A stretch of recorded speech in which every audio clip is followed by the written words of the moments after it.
Chapter 11:11. At the same time on the stage at Eaton Manor, the crowd would have been in an uproar if President Fred had not taken the initiative to help him suppress the situation. After all, Gordon Cameron had taken the initiative to foreshadow the situation for the sake of everyone's reputation. In fact, he had admitted defeat in public for everyone's sake.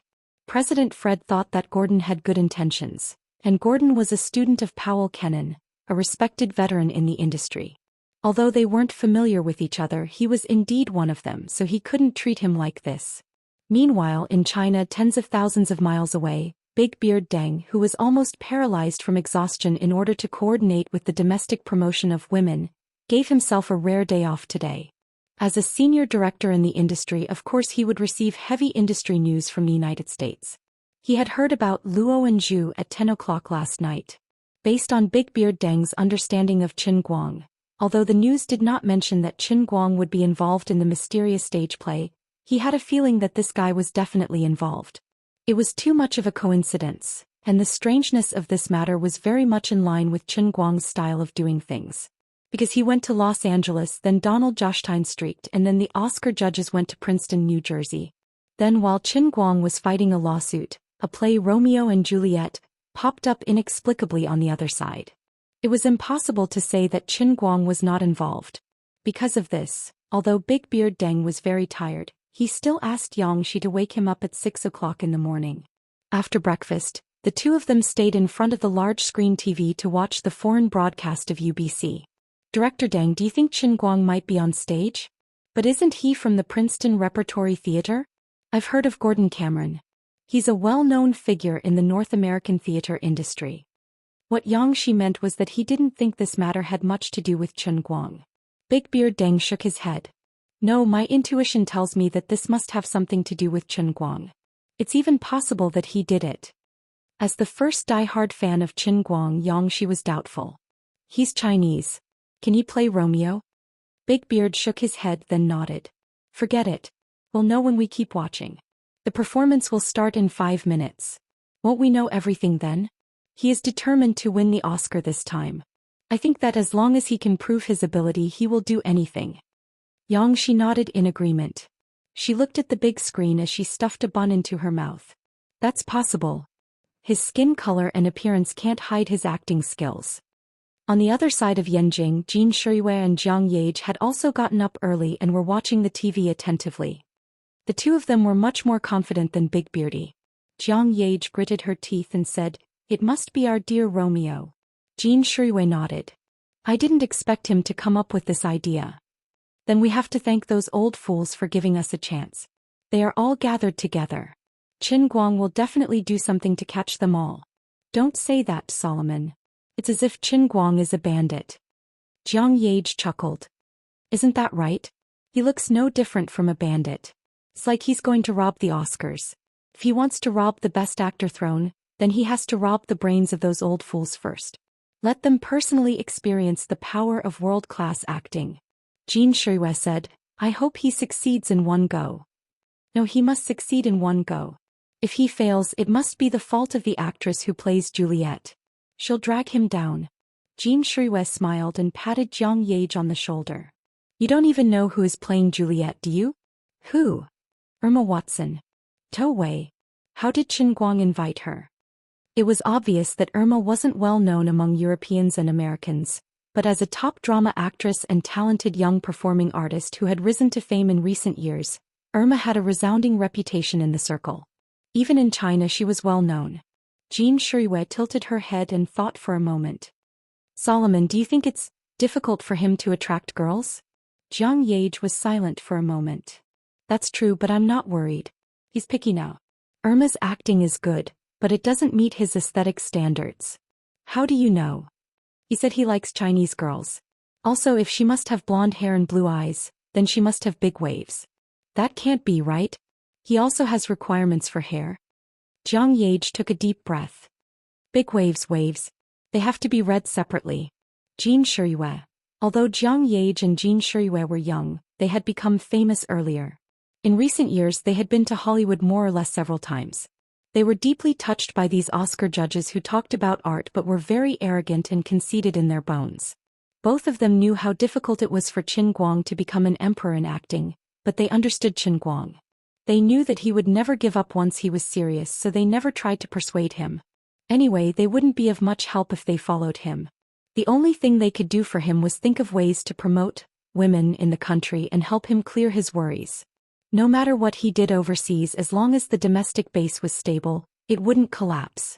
In the eyes of Jin Shuiwei and Zhang Yage, the Oscar was the icing on the cake, but the domestic box office and reputation were the foundation of their career. Of course, the two of them sincerely hoped to help Qin Guang win an Oscar, but they couldn't do it even if they were the most powerful second generation in China. It wasn't like in China. As long as Qin Guang was willing with his relationship with Jin Jiang, he could easily win from the Golden Horse Award to the Golden Husky Award. However, it wasn't the same overseas, especially for the Oscars.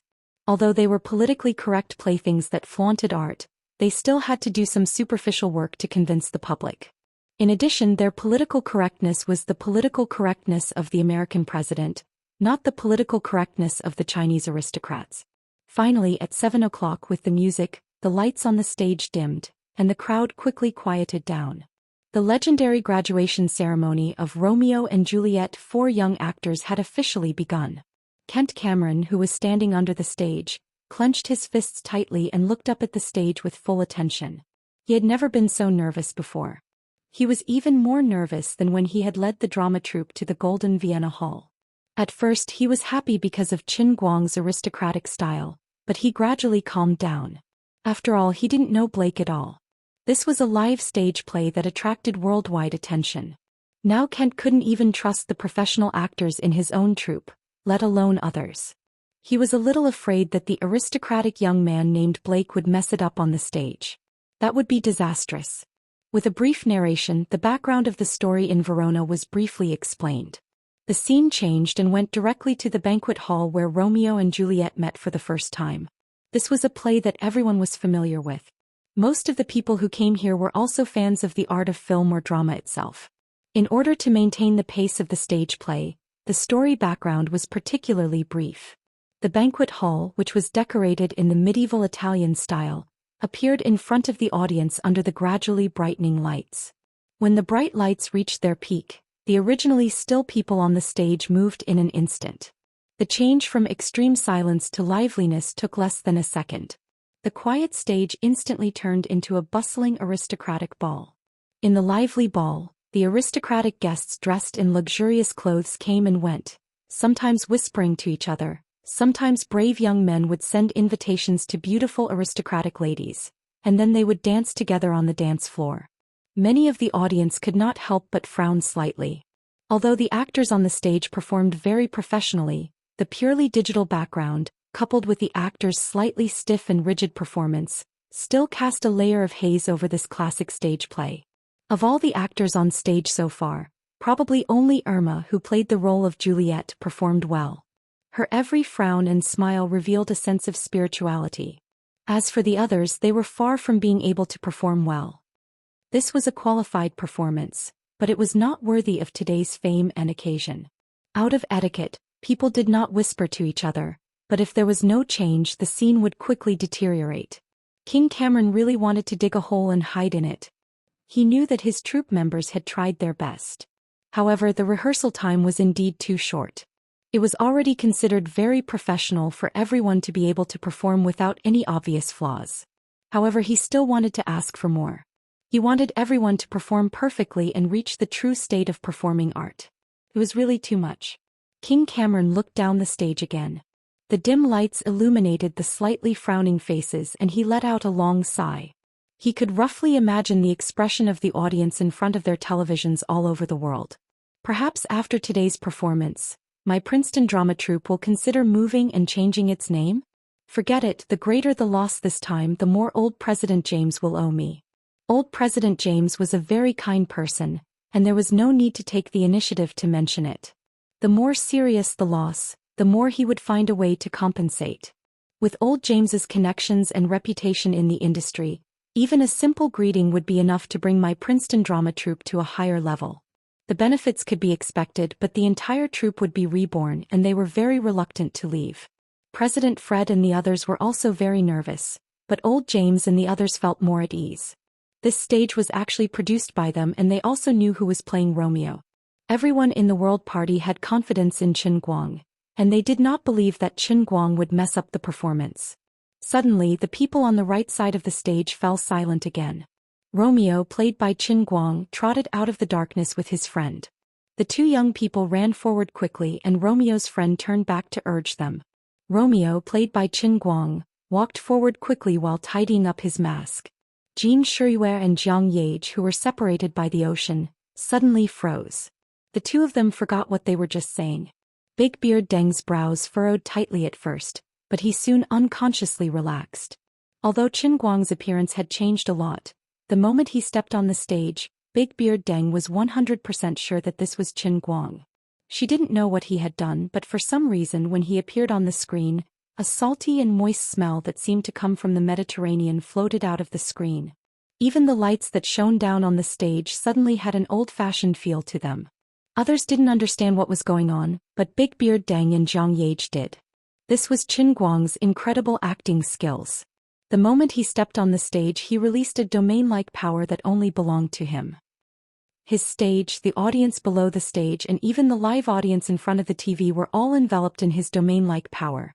He was really serious. Not only Big Beard, Jin Shiyue, and Jiang Yage in front of the TV, but other actors, members of the drama troupe, members of the Oscar committee, staff of the major live broadcasting platforms and TV stations, as well as ordinary audiences, had a more profound and unique feeling. A moment ago they were still frowning with anger on their faces. But the moment Qin Guang stepped on the stage, inexplicably, the expressions on their faces slowly relaxed. It was not a simple knowing smile, but a sudden state of complete relaxation. They looked like they had been sprayed with a hypnotic spray. But they didn't realize it at all. In an instant their minds were completely blank. At this moment the banquet hall on the right side of the stage, which was completely frozen under the lights, suddenly moved again. This was a little earlier than the time they had arranged for the rehearsal.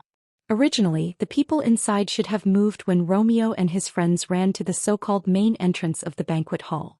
But no one noticed this. Even the chief director in charge of the rehearsal stood at the side of the stage in a daze. Irma and the other actors couldn't be blamed for this. At this moment they had even forgotten who they were and that they were acting. They had even forgotten their names and identities. They had become real Italian nobles living in Verona. Juliette Capulet sat in the corner of the banquet hall. Although she was always the focus of the crowd's attention, she always seemed absent-minded. Juliette thought to herself, how boring. Today's banquet is really boring. They are all hypocritical and childish people. Their hypocritical noble etiquette can't hide their arrogance and rudeness at all. I hate the way these people look at me. Their pale faces and weak steps betray their bodies that have been hollowed out by beauty. God knows if they secretly implemented the damned first night rites on the civilian girls in their territory. None of them are good people. Chapter 11-12. Beautiful Juliet, you don't look very happy. Isn't today a wonderful day? Count Paris appeared in front of Juliet with a glass of wine in his hand. He looked like a well-mannered young nobleman with a tall and slender figure. His exquisite, luxurious clothes were lined with gold, and every inch of his clothes showed his noble status. The smile on his face was like a spring breeze, but if someone magnified his expression 10 times and slowed it down 100 times, they would be able to see the pride and desire hidden in the depths of his eyes. The actor who played the role of Count Paris did not know how perfect his performance was today. Perhaps only when he looked back at the recording would he truly realize how perfect his performance was today. Count Paris was a junior of Prince Aeschylus, the king of Verona. He had a noble status and he was Juliet's newly engaged fiancé. Tonight's dance party was held to celebrate Juliet's engagement with Count Paris, and many nobles in Verona were invited. Of course, the Capulet family's mortal enemy, the Montague family, was an exception.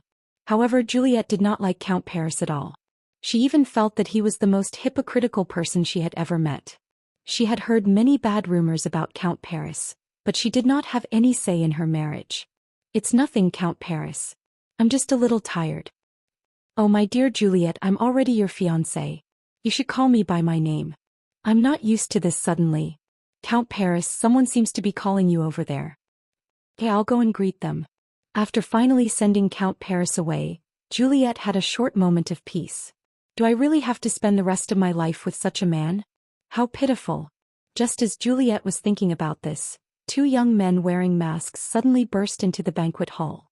The two seemed a little frivolous and impetuous, but their clothes were also in line with noble etiquette. She did not know which family they were from. However, this was not important. They were unimportant people, Juliet thought.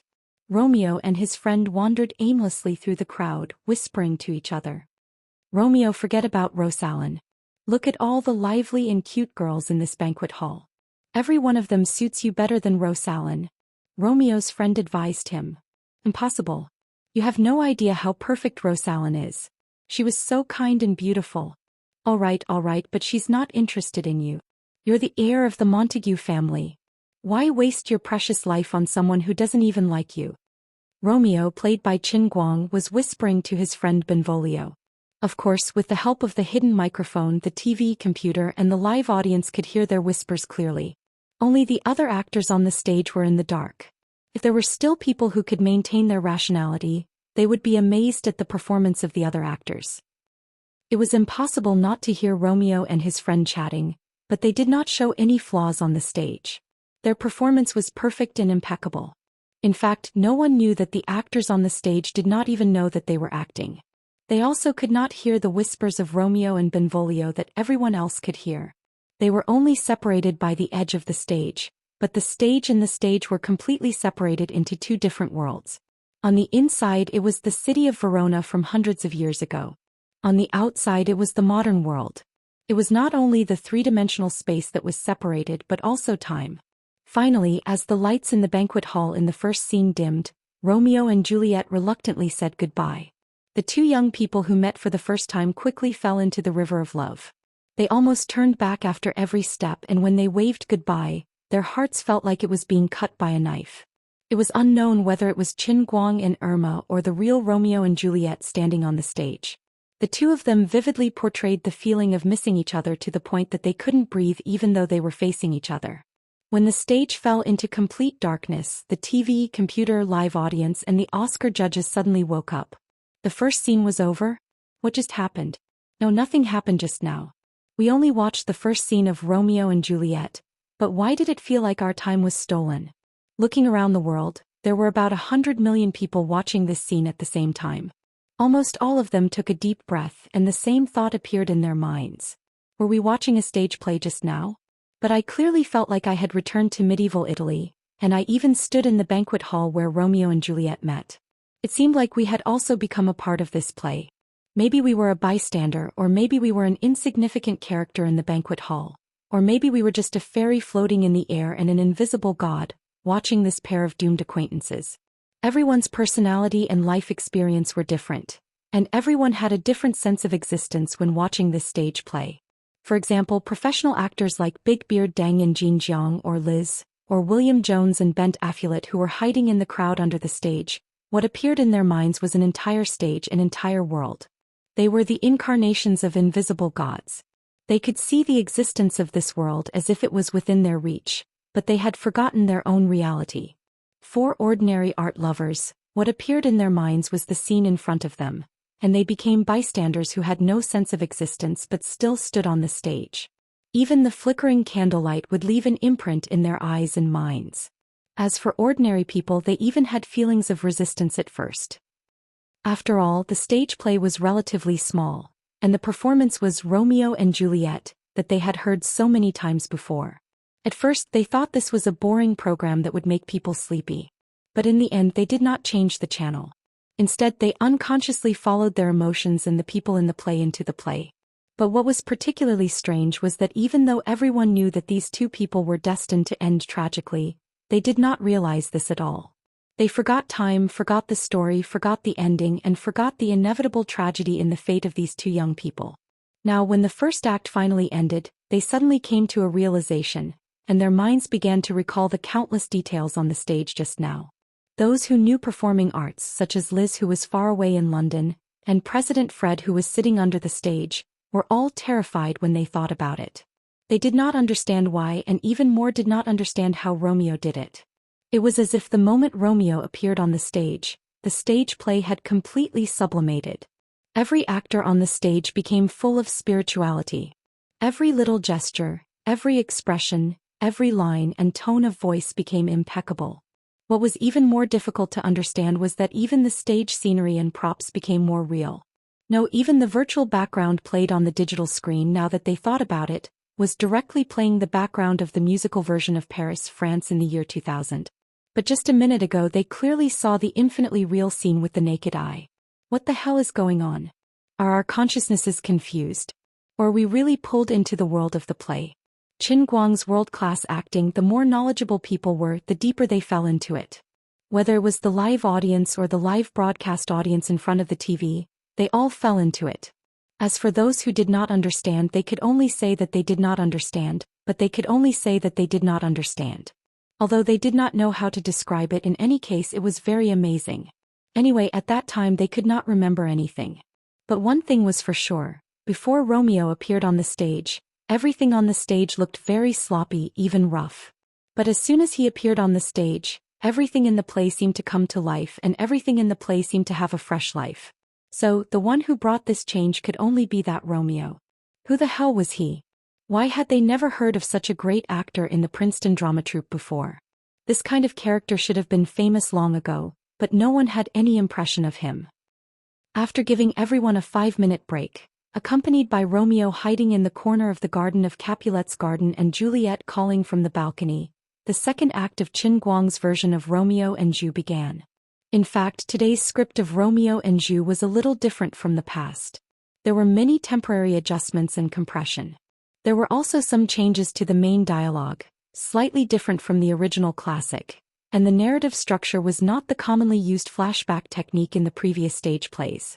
The story did not start from the graves of Romeo and Juliet next to each other, nor did it directly skip the foreshadowing and the story background.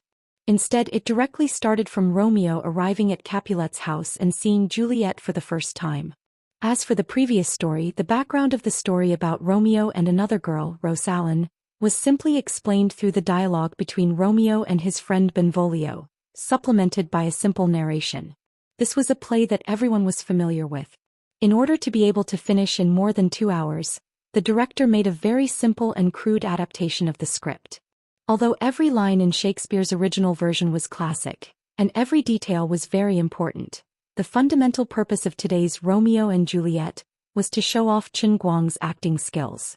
So when old James called Captain Gold last night, he emphasized that only the core parts related to Romeo would be retained, and the rest would be reflected in a simple narration.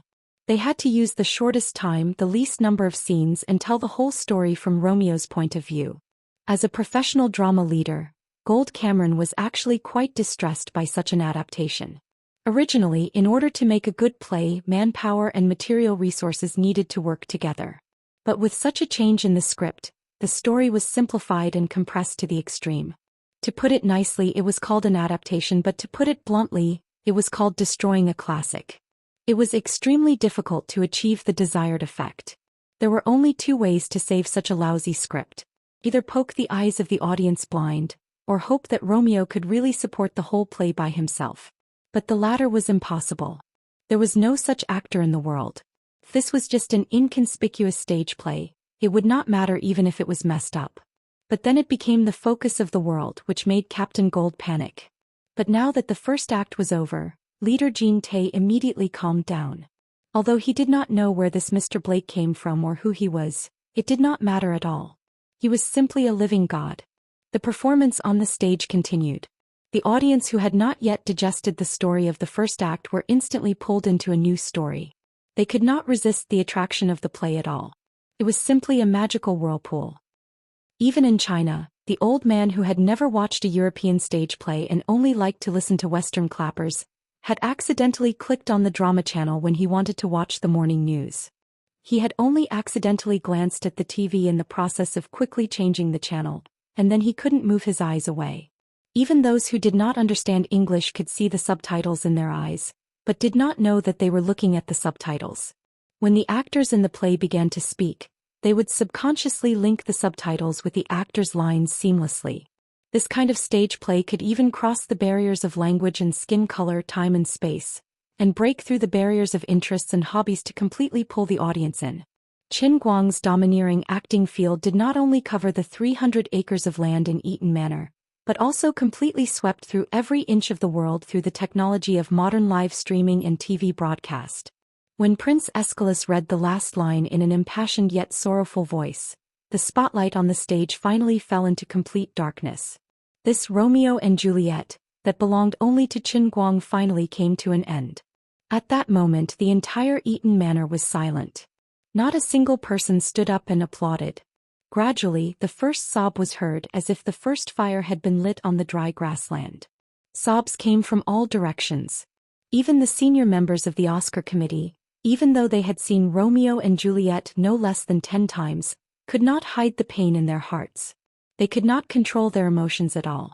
Not only the live audience but the countless viewers around the world in front of their TV and computers were not any better. The tragedy affected the emotions of every audience. Sobs echoed in almost every corner of the world.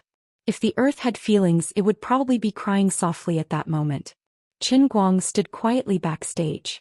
At that moment he had already left the state of international performing arts, but the others backstage were also crying bitterly. The aura of a martial sage told Qin Guang that at that moment, the whole world was crying because of the tragedy he had just performed. Chapter 11:13. The long silence and sobbing lasted for at least 10 minutes before the pitch-black stage finally quietened down. Apart from that, the minds of the audience below the stage and in front of their televisions and computers seemed to have fallen into a world of ice and fire.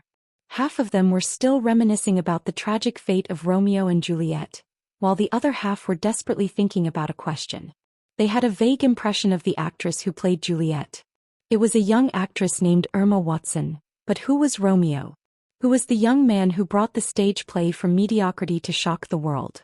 It was as if he had opened a window to another world for everyone in the past 2 hours. It was as if he was a ray of light that shone from the sky of Verona hundreds of years ago into the modern society. Who was he? Even now, when the audience looked at the people around them or chatted with others, they could not help but subconsciously imitate the tone and intonation of the actors in the play. Who was this Romeo? What kind of performance art was he using? Some people who had watched Women and World's Faction had already associated Romeo with the Chinese, Qin Guang, but they could not be sure. On the stage, Romeo didn't look like a Chinese at all. His accent was so perfect that people couldn't associate him with a Chinese at all. Most importantly, when these people were watching the play, they didn't have the time to figure out who was playing who.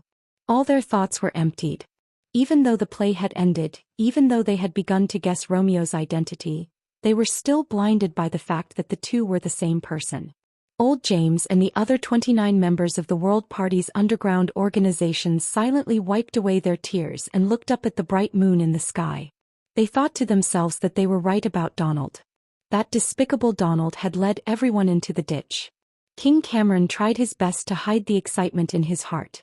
If Mr. Blake did not look so noble and elegant in the crowd, King Cameron would have rushed up and hugged him tightly. "Irma, all right, let go of me."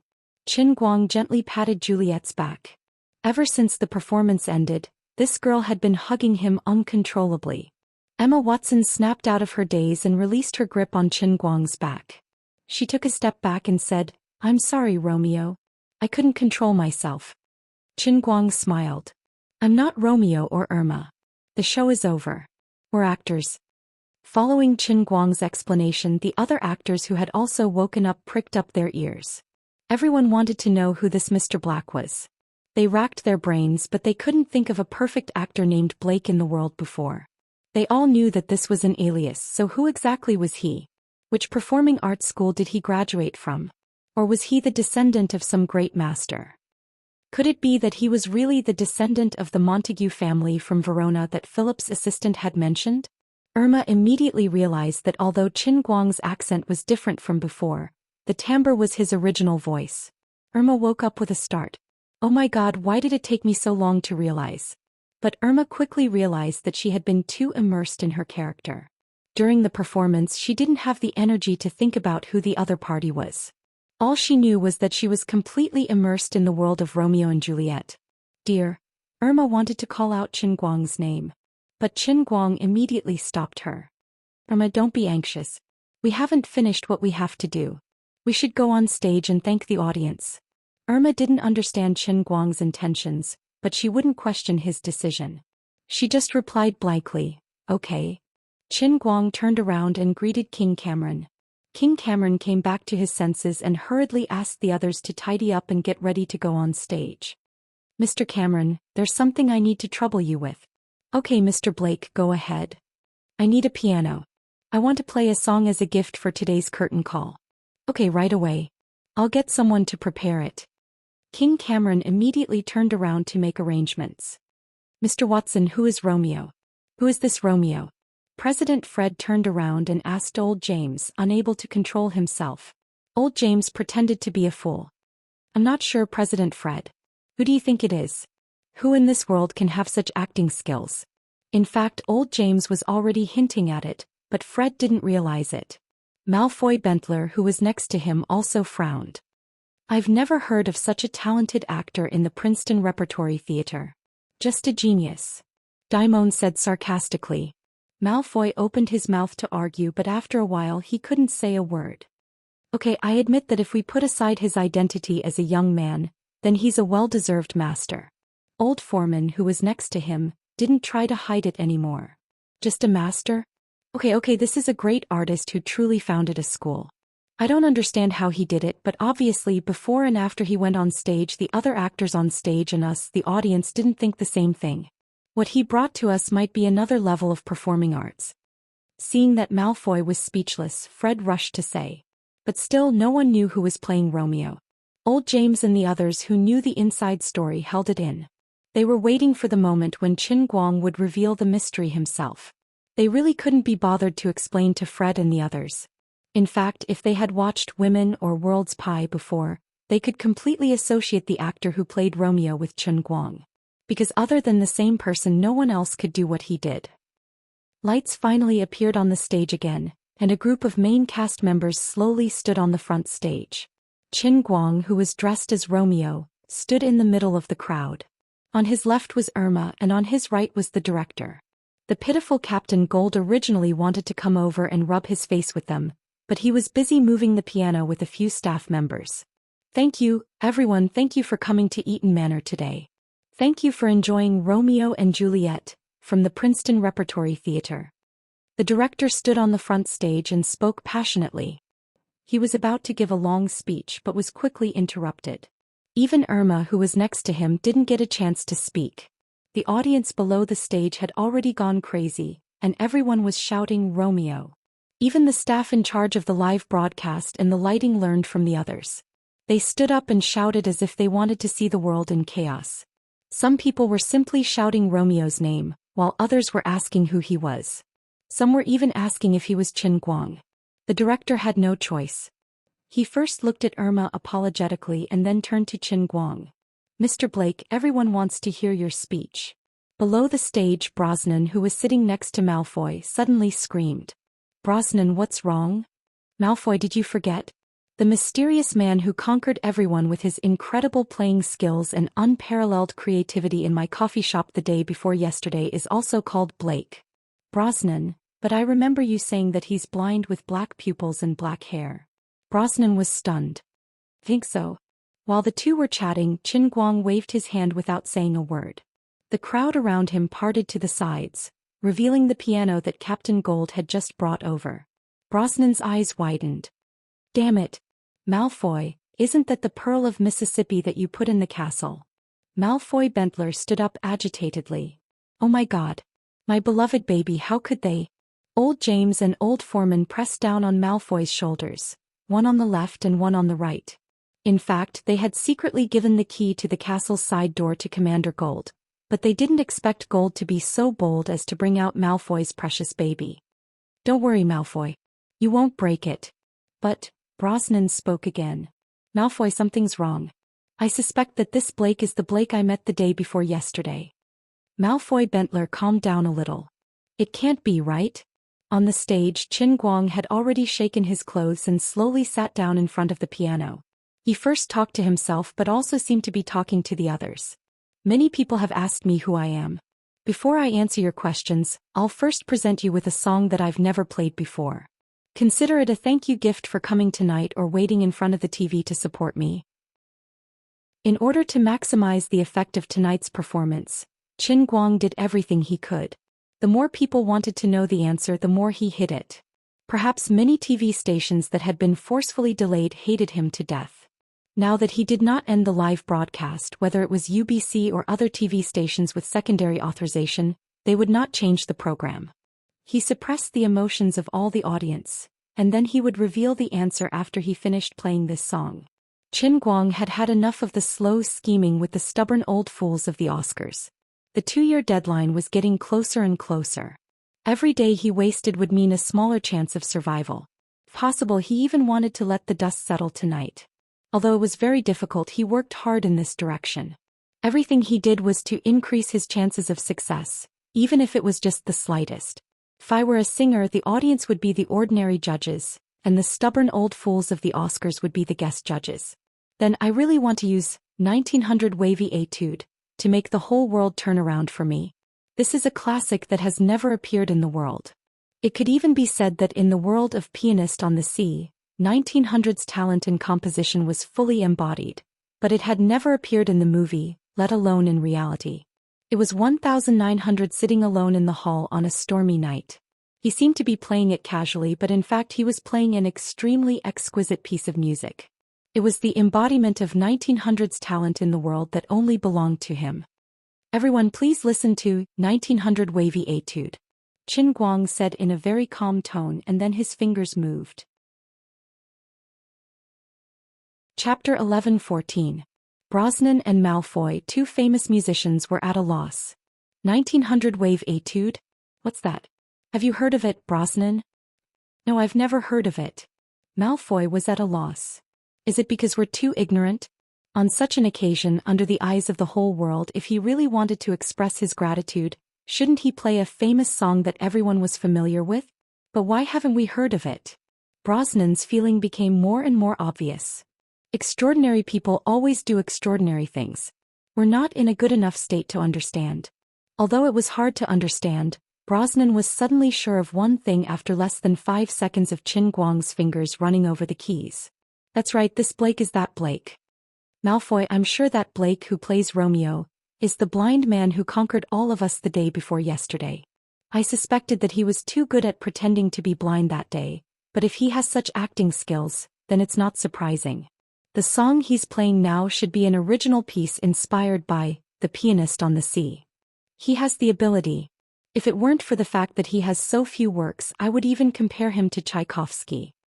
Hearing that, Malfoy Bentler fell silent, which was rare for him. As proud and arrogant as he was, he had never been so thoroughly convinced by someone. However, he couldn't find any reason to doubt Blake.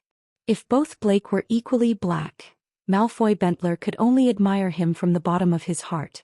His acting skills, which were so perfect that they transcended time and space, and his amazing performance in Brosnan's cafe the day before yesterday, these two incredible talents were so favored by God to be combined in one person. Everyone had adapted the same song, and he had even combined the efforts of dozens of people from Bentler's studio and Brosnan's music academy, but he had completely lost to this guy named Blake. The difference between the two was not just a little bit, but the difference between the light of a grain of rice and the brilliance of the sun and the moon. Just as Malfoy Bentler was feeling indignant yet submissive, Qin Guang's performance finally skipped the simple warm-up and cut to the chase. The notes that were like a torrential storm assaulted one's face. It was so sudden that it didn't give anyone any time to prepare themselves mentally. A second ago it was as tranquil and soothing as the blue Danube River, but in the next moment, it had become an oncoming sea. The waves were turbulent and the waves soared into the sky. At a glance one could not see the end, only the endless rise and fall of the deep sea. The storm came head-on. Although they could only hear the sound of the zither in their ears and look up at the bright moon and sparse stars in the sky, they felt as if they could feel the dripping of water on their faces. They could even smell the dampness of the sea. The most terrifying illusion in the world was knowing that it was an illusion, but being powerless to resist it.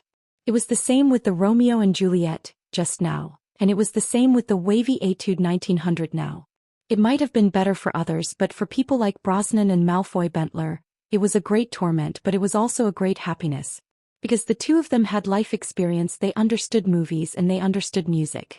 As a result, they were deeply immersed in the play, and the feelings they felt when they listened to the zither music became even deeper.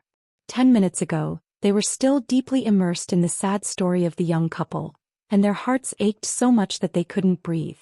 10 minutes later, they were dragged into the waves of the sea by a barbaric and domineering force. All of this happened so suddenly, and it was tough and fierce. What they heard in their ears was music, but the musical notes formed one after another seemingly substantial picture. Through the zither music, they seemed to feel the incomparably broad mind of the performer and composer. This kind of mind was enough to support the purest art and an even purer life.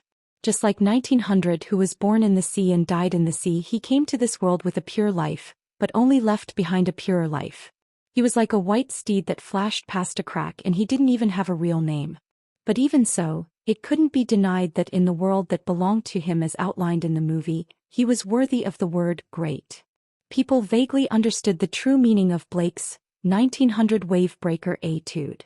It was called an etude, but it practiced the true meaning of life, and the courage to brave the wind and waves. The listener seemed to incarnate 1900, sitting on this small boat of fate, sailing against the wind under the huge waves of life and sailing far away. People like Old James and others, or Big Beard Deng and others who knew Blake's true identity, could also feel a little bit of Qin Guang's true feelings from this arrogant zither music. Why was he always so arrogant? Why was he always unwilling to bow his head to anyone who doubted him? Even if it was a temporary compromise, he would never do it. The reason was very simple. Just like what he expressed in this etude, he was very clear that his ability was worthy of respect. This was a performance of confidence, and his confidence was well-founded. In fact, he was not arrogant and rude, but when a person's talent reached a certain level, he would accurately judge his own ability. He denied and ridiculed people, but what he recognized was his own talent. What he truly respected was art as well as achievements. He bowed his head to others and compromised, which was equivalent to denying himself. But once a person like him denied himself, it was equivalent to him belittling his own talent and achievement. Perhaps it would affect the state of mind that he had to reach or even surpass the peak in a certain field. Only a genius who was endlessly focused could be like him in every field that he set foot in, unprecedented and unparalleled. The reason why he could conquer every field that he wanted to conquer was because he had such a perfect and confident heart. He was a very complicated person. Those who had interacted with Qin Guang many times knew that although he was not refined and courteous, he definitely respected the old and loved the young. In the beginning, he had such a strong opinion of the Oscar committee, and his relationship with them was so strained. But after Irma pulled some strings, he did not show any arrogance when he saw old James, but instead he politely called him Mr. Watson. Another example was the time when he was targeted by the big shots in the North American film industry at the premiere of Women. If it wasn't for the divine weapon that fell from the sky, his premiere would have been completely ruined. But so far he had never spoken ill of anyone in public. Although William Jones and Ben Affleck each accused Qin Guang of being rude on their social media, those who knew Qin Guang knew that it must have been those two guys who provoked him, which was why he had mercilessly slapped them in the face. All these signs showed that the real-life Qin Guang was not like ordinary celebrities who pretended to be approachable and not forget their original intentions despite being in a high position. Whether he was rich or poor, he really did not change. To achieve this was easy to say but extremely difficult to do.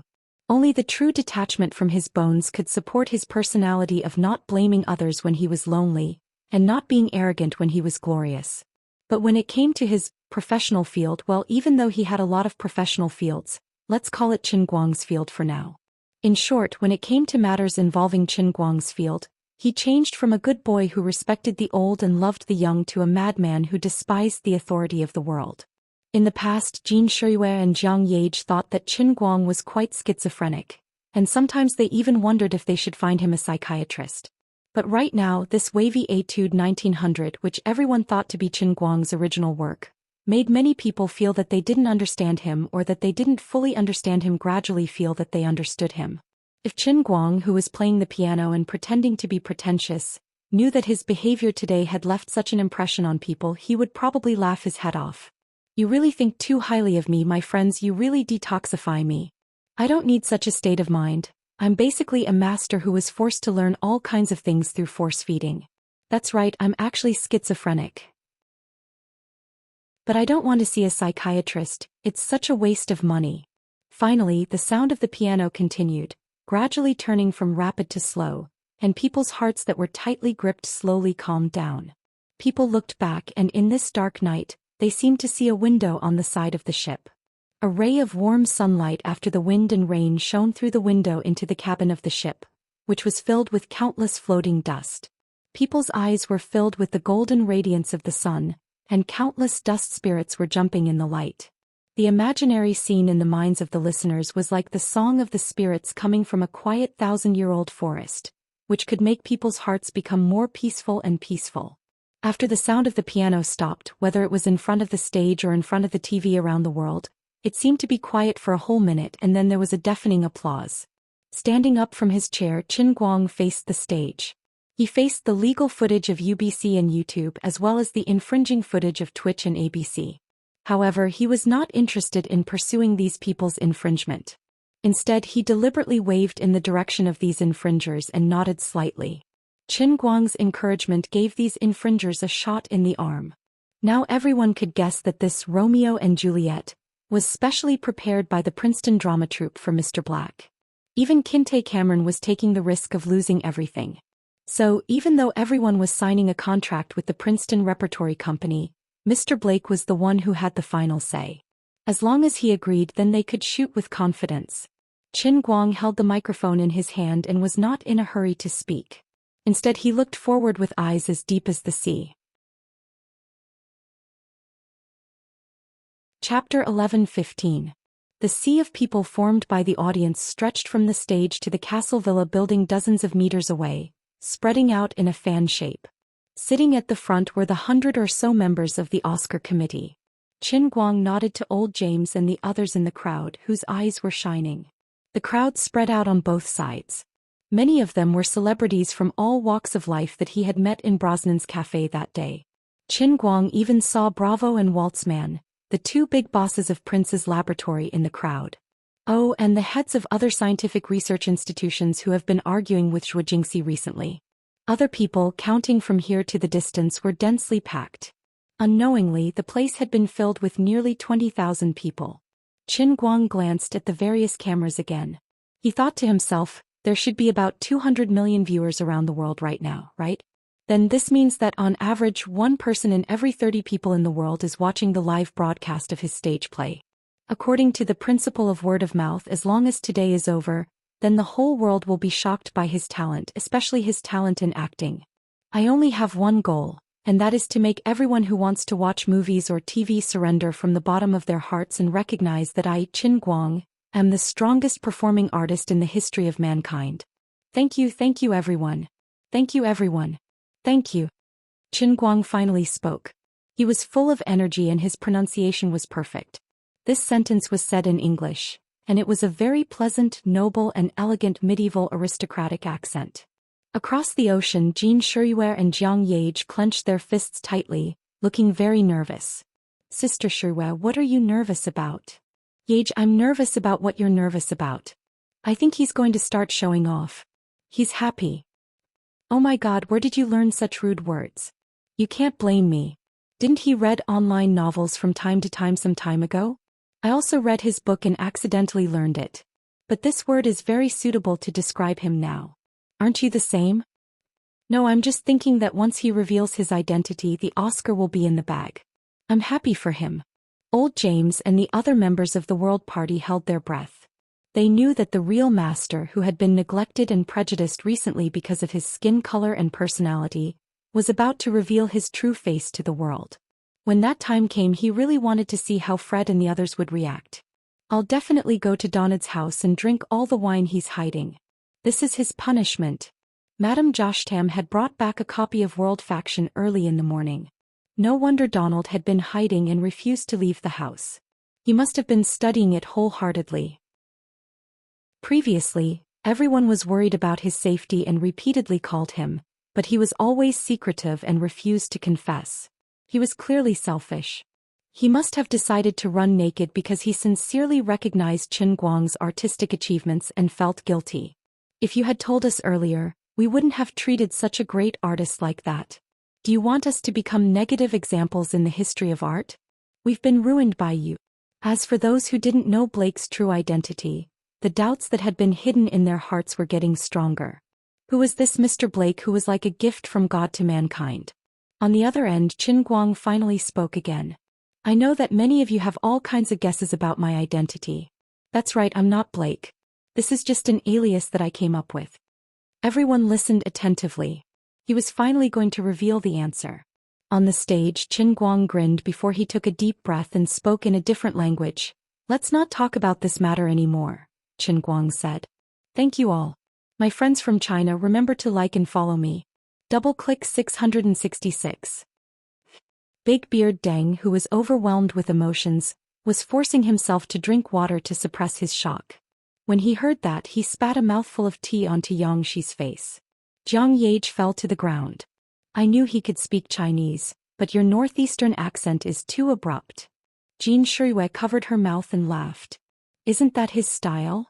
When the Wuxia people heard the standard northeastern dialect, how could they not know that this golden-haired young man was one of them? They cheered. On the other hand, the European and American audiences were bewildered. What? What does that mean? Is that Chinese? Can someone translate it for me?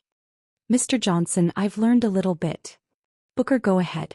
The first sentence is to thank you all, 3 grams of oil. The second sentence is, old iron block from China? What? Old iron block? What does that mean? It's probably an old antique that shows respect and gratitude to others. The second sentence is to ask people to like it. Yes, like it, then follow him. Just like how we follow Taylor Swift's Twitter. The last sentence is to ask people to hit 6. Hit 6 in a row. Poor Mr. Johnson. He had no idea what his secretary Booker had translated. Maybe even Booker himself didn't know. But on the stage, Qin Guang suddenly turned around and took a towel from Elma Watson. The towel was soaked in makeup remover. He had to perform a big face change and turn Blake into right chin in a second. The silicone prosthesis on his nose bridge was a little tight. It would take at least half an hour to remove his makeup. But it didn't matter. The skin of the Earth Sauce Bomber was very durable. His makeup removal was a skill. Force could create miracles. Under the dazed gaze of countless people, Qin Guang smiled and slowly covered his face with the towel. Swoosh. Qin Guang's face on the cover of World School of Performing Arts and the poster of women had suddenly appeared in front of everyone in an extremely sudden manner. Under the night sky, his blonde hair fluttered in the wind. His smile was so special. Below the stage there was a lot of wailing. The first to bear the brunt was not President Fred, but William Jones, who was hiding in the crowd, Qin Guang's best competitor for the Oscars. Oh, God. My God. Why is it him? William Jones held his head in his hands and screamed. He couldn't control his emotions at all. On the other side, Ben Affleck wasn't much better than William. At this time, the lead of July, a 3-time Oscar nominee for Best Actor, and a double winner of the Berlin Film Festival and the Paris Film Festival, was slowly squatting on the ground with a red face. He was so ashamed and angry that he wanted to find a hole to hide in. At this time his mind was full of the first time he met the Chinese Qin Guang, and the mockery he had made at Qin Guang in the coffee shop next to the handprint wall square outside the Wuxia Theater. Every mockery he had given to Qin Guang had now become a knife in Ben Affleck's hand that stabbed into his heart. How stupid and ignorant must I be to say something like that to him? Brosnan also stood up, shouting hysterically like a madman. I knew it was him. I knew Blake was Blake and Blake was right. The god of piano. The god of performing arts. Chapter 11:16. Brosnan's roar woke up the celebrities in the crowd who loved jazz and performing arts. They had seen Blind Blake the day before yesterday. There was an uproar and these people were even more excited than the ordinary audience. Blind Blake, Romeo Blake, Qin Guang, the male lead of Women, and the world's best microsculptor, the world's best linguist, the world's best. Okay, this guy has a lot of titles that can be called the world's #1. 2 days ago he even made world-renowned research institutions like Prince Laboratory and Alamo Laboratory bow to him in some high-tech field. But that was not important. What was important was that all these complicated identities and abilities had been integrated into one person's body. People simply could not understand how a person could be like this Wuxia man Qin Guang, and contain so many abilities in one body. What was the structure of his head? What was his body made of? Was his energy limitless? Was the capacity of his brain limitless? Or was it because he had countless completely split personalities and souls living in the same head? Was every personality in his body a stubborn genius? That was the only explanation. Although it was still inconceivable, it was easier to accept than before. Geniuses were always different from ordinary people. If a genius became a Wuxia man like Qin Guang, it would not be strange even if he had 3 eyes. President Fred's expression was so complicated in the darkness that he had to cover his face awkwardly. There seemed to be some relief in his eyes. Maybe he had already guessed this. But he felt a little awkward. He really did not want to admit that an Asian man could crush the entire European and American film and television industry in this way in the performing arts. He felt that the public boycott of Qin Guang by the American Film Association, which he had led in the past, might really be a sad joke. In the past, there had been Wuxia people who were respected in the European and American entertainment circles, but most of them had earned their fame with their fists like Bruce Lee. People respected them more because they had promoted Chinese kung fu to the world. Even Ong Lee, who had won an Oscar for Best Director, couldn't do what Romeo did on stage today. He was so domineering that it only took him 2 hours to get rid of all the controversies about his acting. As a result, they could now be said to be the most picky group of people in the world when it came to movies. The senior members of the Oscar committee racked their brains to find fault, but they couldn't. President Fred turned to look at old James beside him. "Mr. Watson, you prepared this, right?" Now that things had come to this, old James could no longer be secretive. He and old Foreman nodded in unison. "Yes, this was indeed arranged by us old men. Fred, do you want to ask us why?" President Fred was silent for a few seconds. He looked at the stage with a complicated expression and shook his head. "No need to ask. I know the answer." "Tell me, what do you think?" President Fred sighed and said, "We were wrong. We were wrong before. We shouldn't have judged the Chinese. No matter how good our reasons for boycotting him were, we were wrong. Besides, we shouldn't have given up our principles as filmmakers just because we boycotted him. We should at least watch his movies in private and read his books." Old James nodded and patted President Fred on the shoulder. "Fred, I'm glad that you've realized this. It's not too late. Remember, although the art of film is not as pure as it used to be, we will always be interfered with from all sides. But no matter what the outside world thinks, as filmmakers, especially you as the president of the American Film Association and the chairman of the Oscar Committee, you can't learn from others and go with the flow. You should look at problems with a more proactive and dialectical perspective. You must have your own principles and perseverance. When you encounter something, you have to use your brain and think about it. If Women was really just Qin Guang's boastful reputation, their box office would have collapsed a long time ago. This is a movie from China. Even the English dub version was only released yesterday, but the box office of this movie has already become phenomenal. There must be a reason for this. Besides, as far as I know, even though the English version has been released, the Chinese version of Women's box office is still much higher than the dub version. This can only be because Qin Guang's acting skills are comprehensive and three-dimensional. His expressions, eyes, body language, and even his lines and accent make up his unique world-class acting skills. Just like, performing arts or magical arts. They can infect people.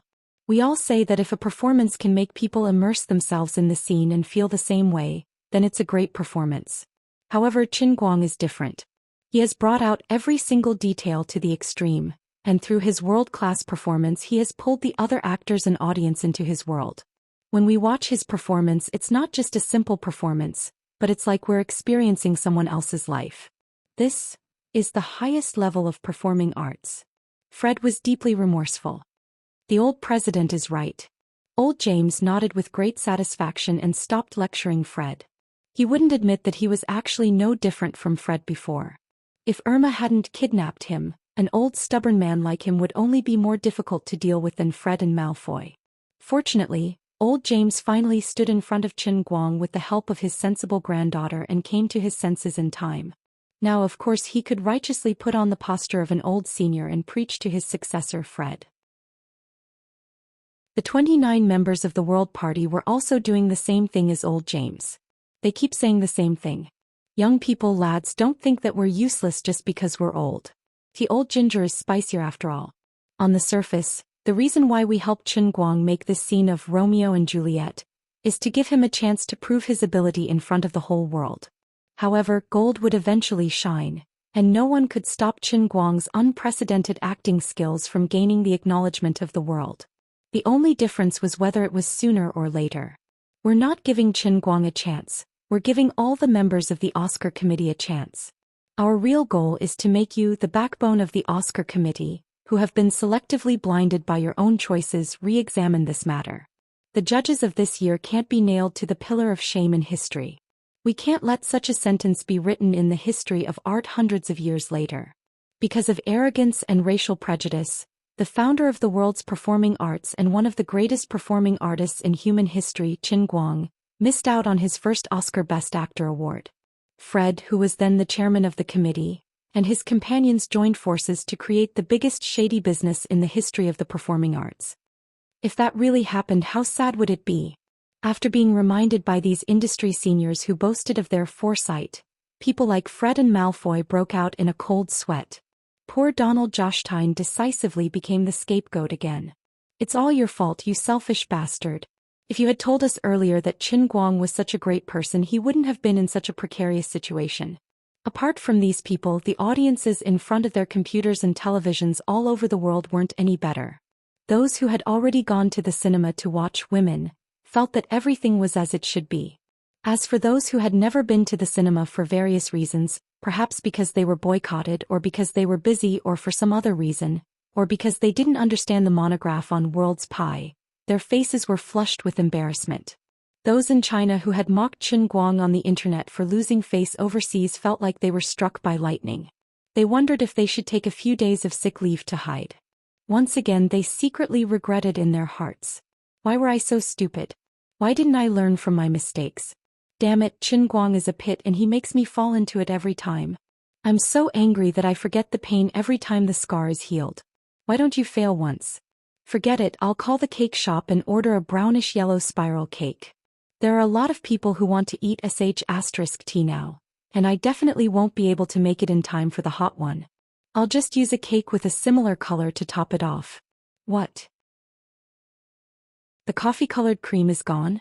Can't you just buy some Dove powder and sprinkle it? In less than a minute after Chen Guang took off his mask, it could be said to have shocked the world. At the same time, it also brought a lot of business to cake shops all over the world, especially in China. Sensing the cheers coming from below the stage and the gazes of worship from the audience, Chen Guang's heart calmed down. The old man had finally settled this **t incident. The so-called best effect of acting cool was, of course, to let those who thought highly of him and supported him feel proud, and to let those who only wanted to see him make a fool of himself, and wish that he could fall to the bottom of the abyss, feel so much pain that they wished they were dead. This time, who knew how many people were going to live stream themselves eating **t? If this goes on, our country's septic tanks will be emptied, right? Giving another deep bow, Chen Guang continued. In any case, I would like to thank everyone for appreciating my Romeo and Juliet. Thank you to the Princeton Repertory Theater, thank you to Irma Watson, thank you to Mr. James Watson, thank you to all the people in the American Film Association who have supported and helped me, thank you to the crew of women, thank you to all the employees of Tianguang Group, thank you. Chapter 11:17. Chen Guang really couldn't remember how many people he had thanked. He simply racked his brain for fear that he would miss out on someone. He had already treated today as his own award ceremony. Also, I have to thank a certain person who has been supporting me from behind. No, it's my goddess. As the saying went, milk is mother. Although Chen Guang and Lu Li seemed to be at loggerheads on the surface, he still had to express his gratitude subtly at such a critical juncture. Recently they had been on bad terms. It would be good to coax her a little. Lastly, I would like to thank my parents. Feng Tianyu tried his best to signal him with his eyes. Chen Guang felt helpless. All right, I still have to thank the country. Feng Tianyu heaved a long sigh of relief. The boss was really knowledgeable. In Yanjin, the old men who woke up early in the morning to watch Beijing opera spat on the ground. This kid is mocking us. The old man in charge of the SRFT system slammed the table angrily. What's wrong with mocking you? Some departments and some people forget their duties when they have more power in their hands. They forget that they should serve the people. They always like to use chicken feathers as arrows and come up with all kinds of censorship methods to collect fees that they shouldn't have, stifling the creativity of artists. The old man in charge of science and technology said sarcastically. The old man from the SE slammed the table and stood up. You only know how to spout nonsense. You know nothing. You think I don't know? Wasn't it because Qin Guang wanted to share his photocatalysis research with the Chinese Academy of Sciences? Your buttocks are all crooked. Even if you want to lick him, don't make things difficult for me. Do you really think artistic work is that easy? The old man from the Faculty of Science and Technology continued to speak sarcastically. Yes, I don't know if it's a good idea or not, but why did you stop me when I wanted to send out a notice to all the universities to organize their students to watch the movie? The way I see it, you just can't bear to see others doing well. It turned out that there was a conflict between the two of them. That's easy for you to say. Why do you think I stopped you? Does Qin Guang's movie need you to fake things like this? You don't even need to organize it. Do you believe that all the university students in the country will line up to watch it themselves?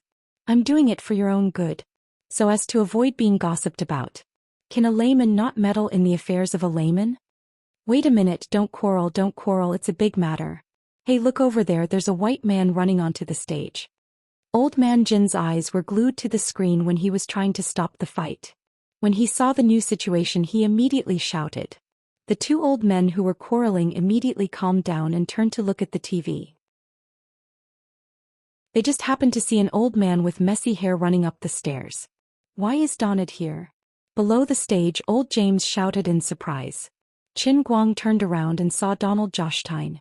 He felt a headache coming on. You still have the face to appear in front of me?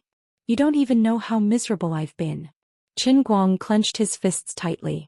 He was measuring Donald's resistance, wondering if he could send him flying with a single punch. Below the stage there was an inexplicable shock. Only old James and a few others knew the truth of the matter. The others had already placed Donald Xian on the opposite side of Qin Guang.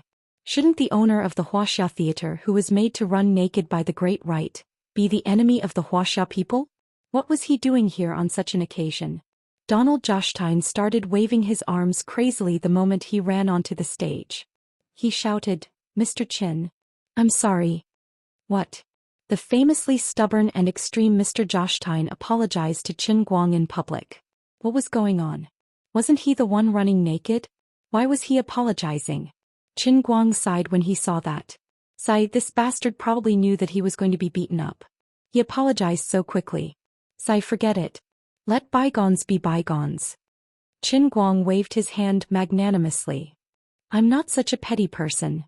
Feng Tianyu, who was below the stage, and Lu Xiaoyang, who was far away in Los Angeles, thought that their boss was getting more and more shameless. If he wasn't petty, then everyone in the world would be so petty. Please lend me your microphone. I need to explain to everyone.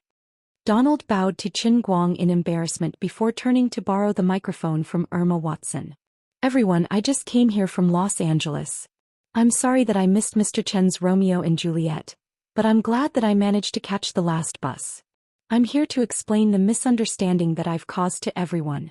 My conscience tells me that my pursuit of film art tells me that I can't let Mr. Chen's performance be doubted. I can't let the misunderstanding continue. Mr. Chen from China is the greatest performance artist that I, Donald Xian, have ever seen in my life. I swear on the honor of the Xian family. After a short break and catching his breath, the first thing Donald said into the microphone stunned everyone with his mouth agape. Then why did Mr. Xian run naked in the Chinese theater?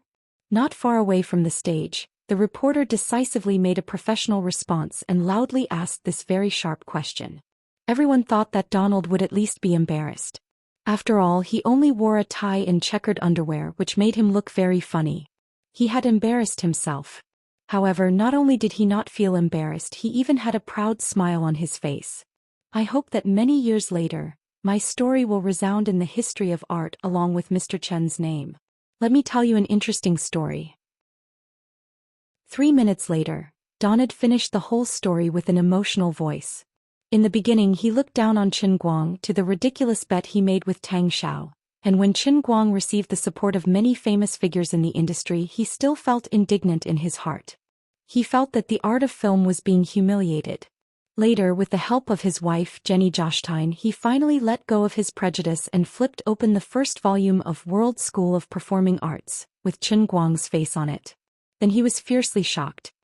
He was so shocked by the bold and imaginative new theories in the book that his face turned red with embarrassment.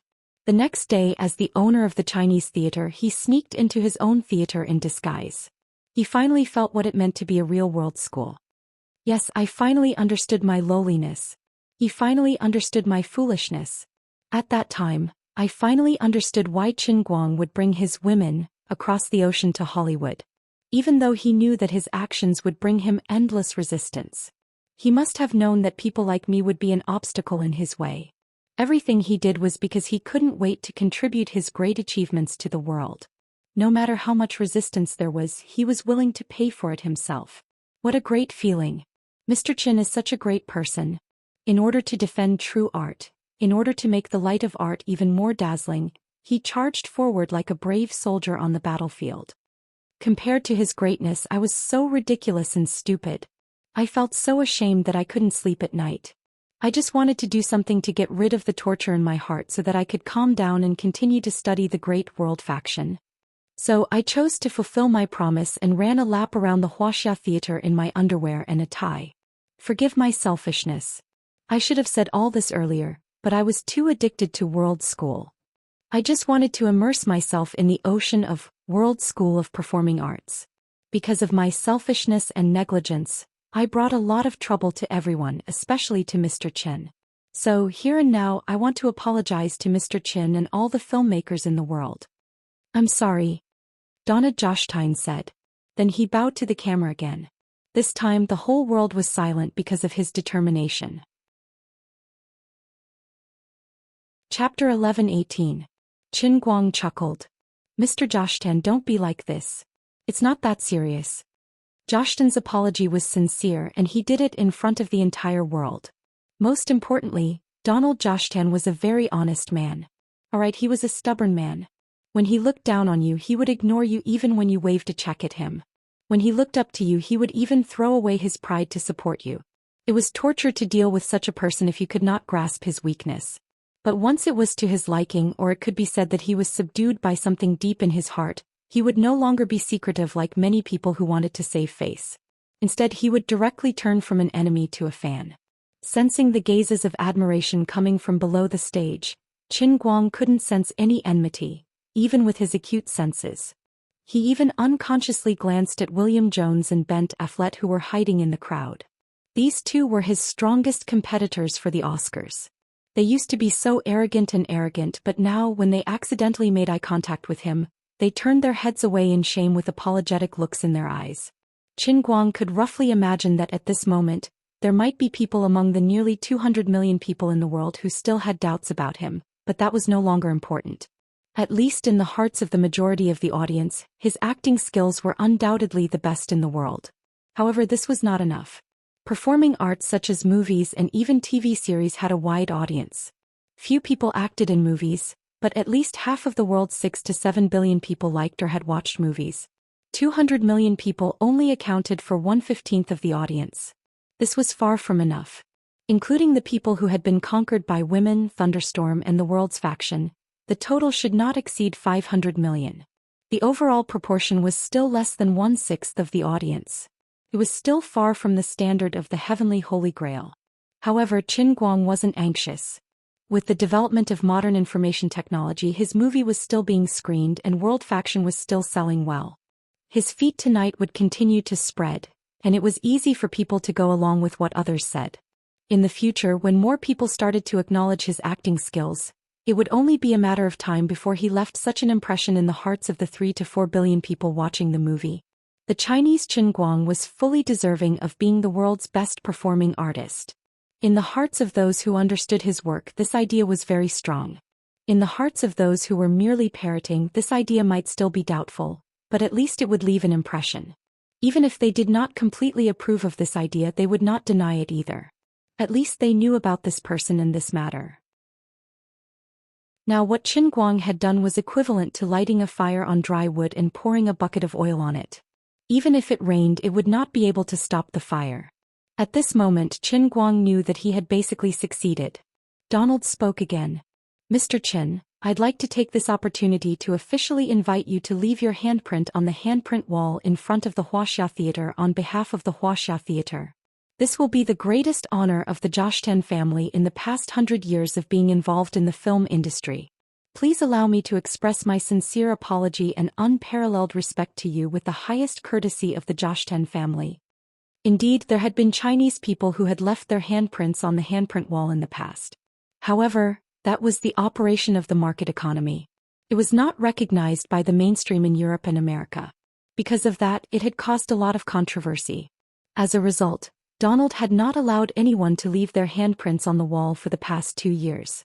In fact, Donald had not even attended the handprint ceremony back then. The people who had paid to leave their handprints on the wall were not using the same wall as Master Chaplin and the rest. They had built a new wall later on and did not have any actual status at all. Of course, the people in China would definitely not take the initiative to talk about this. In fact, once it was reported on the internet, they would try their best to suppress it. It had probably been many years since Donald had publicly invited someone to leave their handprint on the handprint wall, let alone in such a respectful tone. Suddenly, a figure rushed up from below the stage. It was Fred, the president of the American Film Association. He took the microphone from Captain Gold and stood beside Qin Guang. Mr. Qin, on behalf of the American Film Association and the Academy Award Committee, I would like to formally invite you to leave your name in the World Film Hall of Fame in Hollywood. In addition, I would like to sincerely invite you to give us a real public lecture. We really want to hear you personally explain your world-class performing arts. As expected of Fred, who was half in the film industry and half in politics, his ability to adapt to the situation was not just for show. Just 2 hours ago he was the most influential person in the world who was boycotting Qin Guang. However, he had now become Qin Guang's most loyal fan. Perhaps it was because he was really moved by the world-class party, or perhaps it was his decision after weighing the pros and cons. However, there was no doubt that Fred's attitude would play a decisive factor. Qin Guang took a deep breath and nodded at both of them. Then he said in a serious tone, "All right. No problem." Hence, under the watchful eyes of almost 200 million people, Donald Zhou Xian and President Fred, representing 2 different film halls, issued an official invitation to Qin Guang. Qin Guang also accepted the other party's offer of a way out. Actually, based on his temper in the past, even if he had the upper hand, he would not stop until he humiliated the other party to vent his anger. However, things were different now. Qin Guang had become a big shot, and the other party apologized sincerely under the watchful eyes of the public. Moreover, the more obvious their change in attitude was, the more contrasting it would be in the eyes of ordinary people. This would be a great help to Qin Guang's subsequent attempt to become a god of acting. Tonight's 3-hour global live broadcast of the stage play finally came to an end in a joyous atmosphere. Subsequently, reports about Qin Guang's version of Romeo and Juliet spread all over the world like snowflakes. There was also Donald Zhou Xian's apology and clarification, as well as President Fred's invitation. Of course, there were also all sorts of flattery that involved women and the World Party. Overnight, Qin Guang's name changed from a new actor who had just entered the industry to a world-famous master. They had heard of Qin Guang in the past, and this was akin to having their impression of Qin Guang refreshed. They quickly overlapped the actor Qin Guang with the countless identities he had in the past. Finally, when they realized that they were the same person, their personal image of Qin Guang rose once again. That night, the midnight screening of Women in the United States once again exploded in the box office. It continued to rise against the trend and even surpassed the feat of breaking 10 million people in a single day. The one-day box office reached an incredible US $50 million. In addition, originally, Qin Guang had no plans to release in Europe. Recently, several large European hairstyling companies had been negotiating with the Tianguang Group in China. They had also besieged Lu Xiaoyang and Fong Tianyu in Los Angeles and Princeton respectively. If it weren't for the strong moral character of the Tianguang Group, they would have been addicted to the sugar-coated bullets thrown at them. Originally, the negotiations had been going back and forth. Because the price and terms of both parties hadn't reached a completely satisfactory level within the Tianguang Group, they hadn't been able to come to an agreement. As for Qin Guang's opinion, When Feng Tianyu asked him, this was what he said. "Don't talk to me about these trivial matters. Anyway, I only have one request. We've spent so much money here. Since the European side has taken the initiative to come to us, of course we have to take the money. Most importantly, they have to ensure the transparency of the screening schedule and box office statistics. As for the distribution of the box office, you guys know better than me. Anyway, the more money the better. The more people watching the film the better. I don't care about anything else, I only care about the results." Now, after tonight's events, the distribution companies in Europe, Oceania, South America, and even Africa, who refused to make any concessions in the previous negotiations, almost collapsed. Originally, they could still insist on the conditions because they had made up their minds that if they couldn't come to an agreement, they would let the domestic distribution companies unite and not import the film. However, now that Qin Guang's Romeo and Juliet had exploded in the word of mouth, the local audiences who had been waiting for a long time for a blockbuster were unhappy and started to protest. In addition, when the benefits weren't tempting enough, they could unite and not import the film. But now the potential benefits were enough to move everyone. Almost everyone knew that once a film like Women was introduced, it would be like an old hen that laid golden eggs. The business world was like a battlefield. Who could resist such a temptation? In the end, almost all the distribution companies in all the continents reached an agreement in an instant. They went from working together to not importing the films to working together to import them. Apart from that, they made appropriate concessions in terms of box office revenue, but gave preferential terms in terms of the screening rate, which was enough to move people. That night, matters related to the introduction and distribution of Women in other continents were almost finalized. As for the Asia-Pacific region, everything was handed over to Qianda Pictures, which was one of the investors. In addition, the follow-up development of the audio and video copyright of Qin Guang's version of Romeo and Juliet was also handled by Feng Tianyu and Liu Xiaoyang, who were in the United States.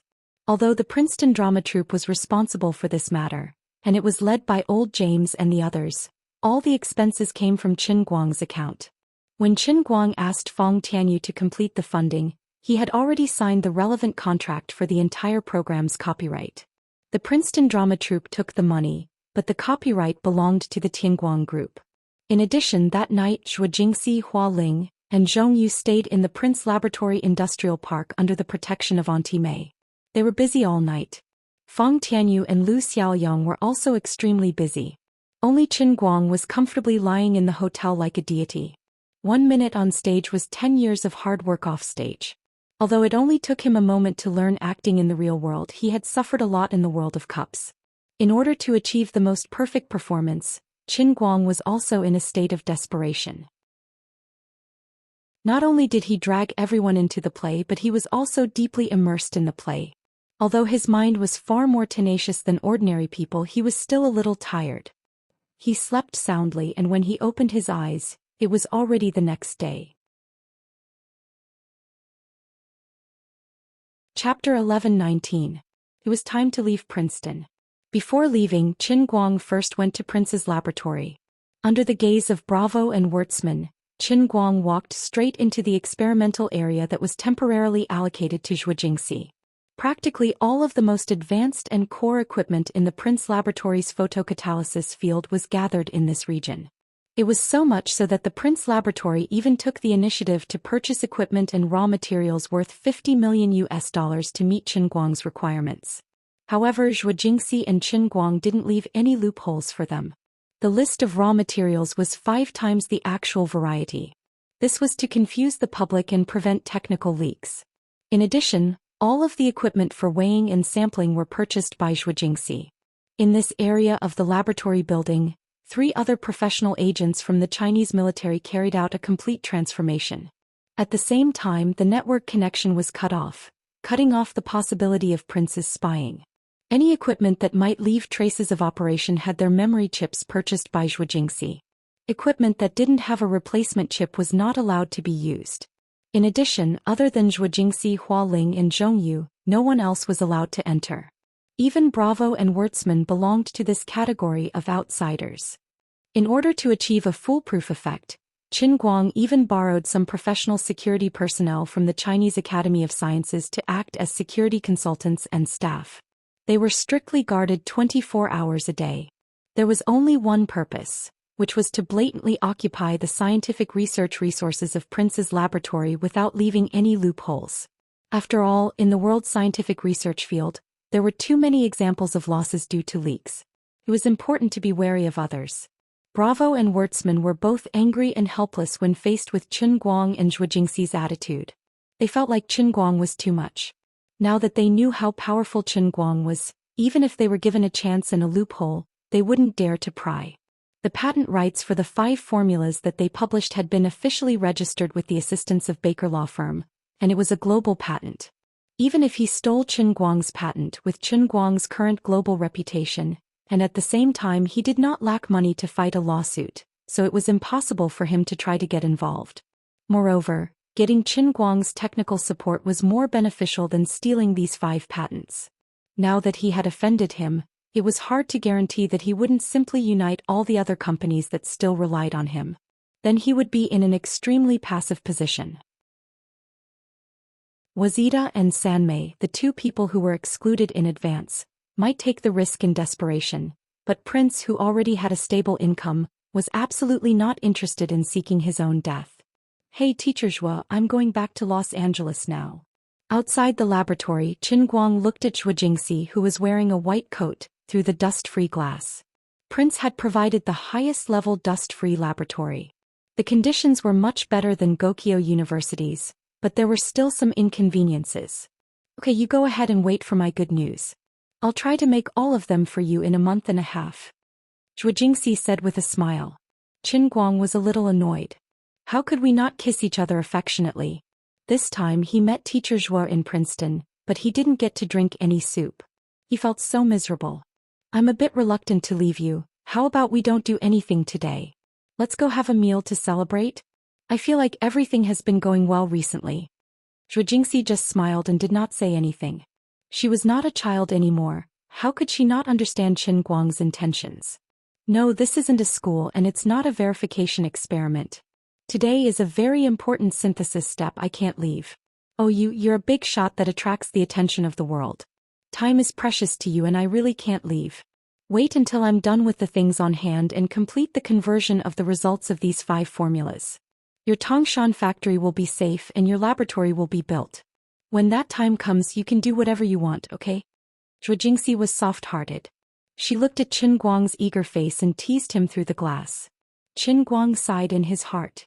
Time is precious, but isn't a night worth 1,000 gold? Also, how can things be done in this world? There will be a lot of other things to do. He had to achieve his dreams and pursue his career, but he also had to improve his quality of life, right? "Oh yeah, have you thought about the name of your laboratory?" Zhou Jingxi asked again.